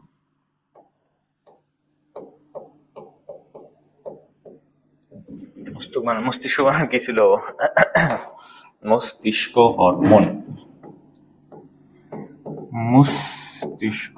হরমোন বাকি প্রোথোরাসিক হরমোন।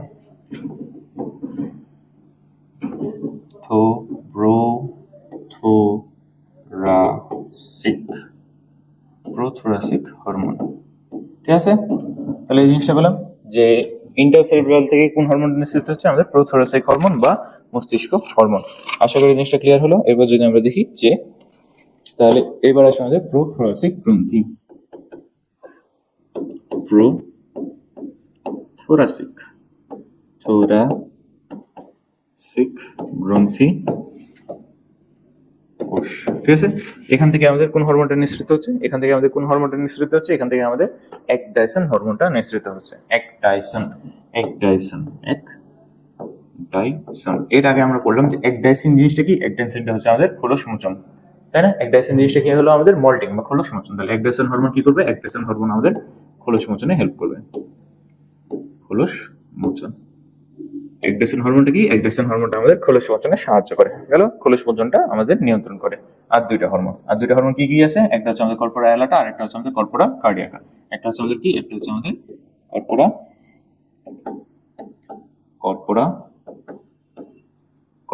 কর্পোরা অ্যালাটা। একটা হচ্ছে আমাদের কর্পোরা অ্যালাটা, আর একটা হচ্ছে আমাদের কর্পোরা কার্ডিয়াকা। তাহলে কর্পোরা অ্যালাটা থেকে দুই টাইপের হরমোন পাবো। একটা হচ্ছে আমাদের কি জুভেনাইল হরমোন, আর একটা হচ্ছে আমাদের গোনাডোট্রপিক হরমোন। কি একটা হচ্ছে আমাদের জুভেনাইল হরমোন,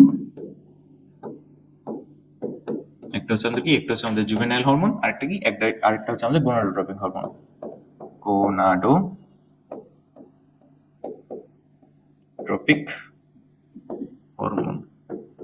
গোনাডোট্রপিক হরমোন। ঠিক আছে, তাহলে এই জুভেনাইল হরমোন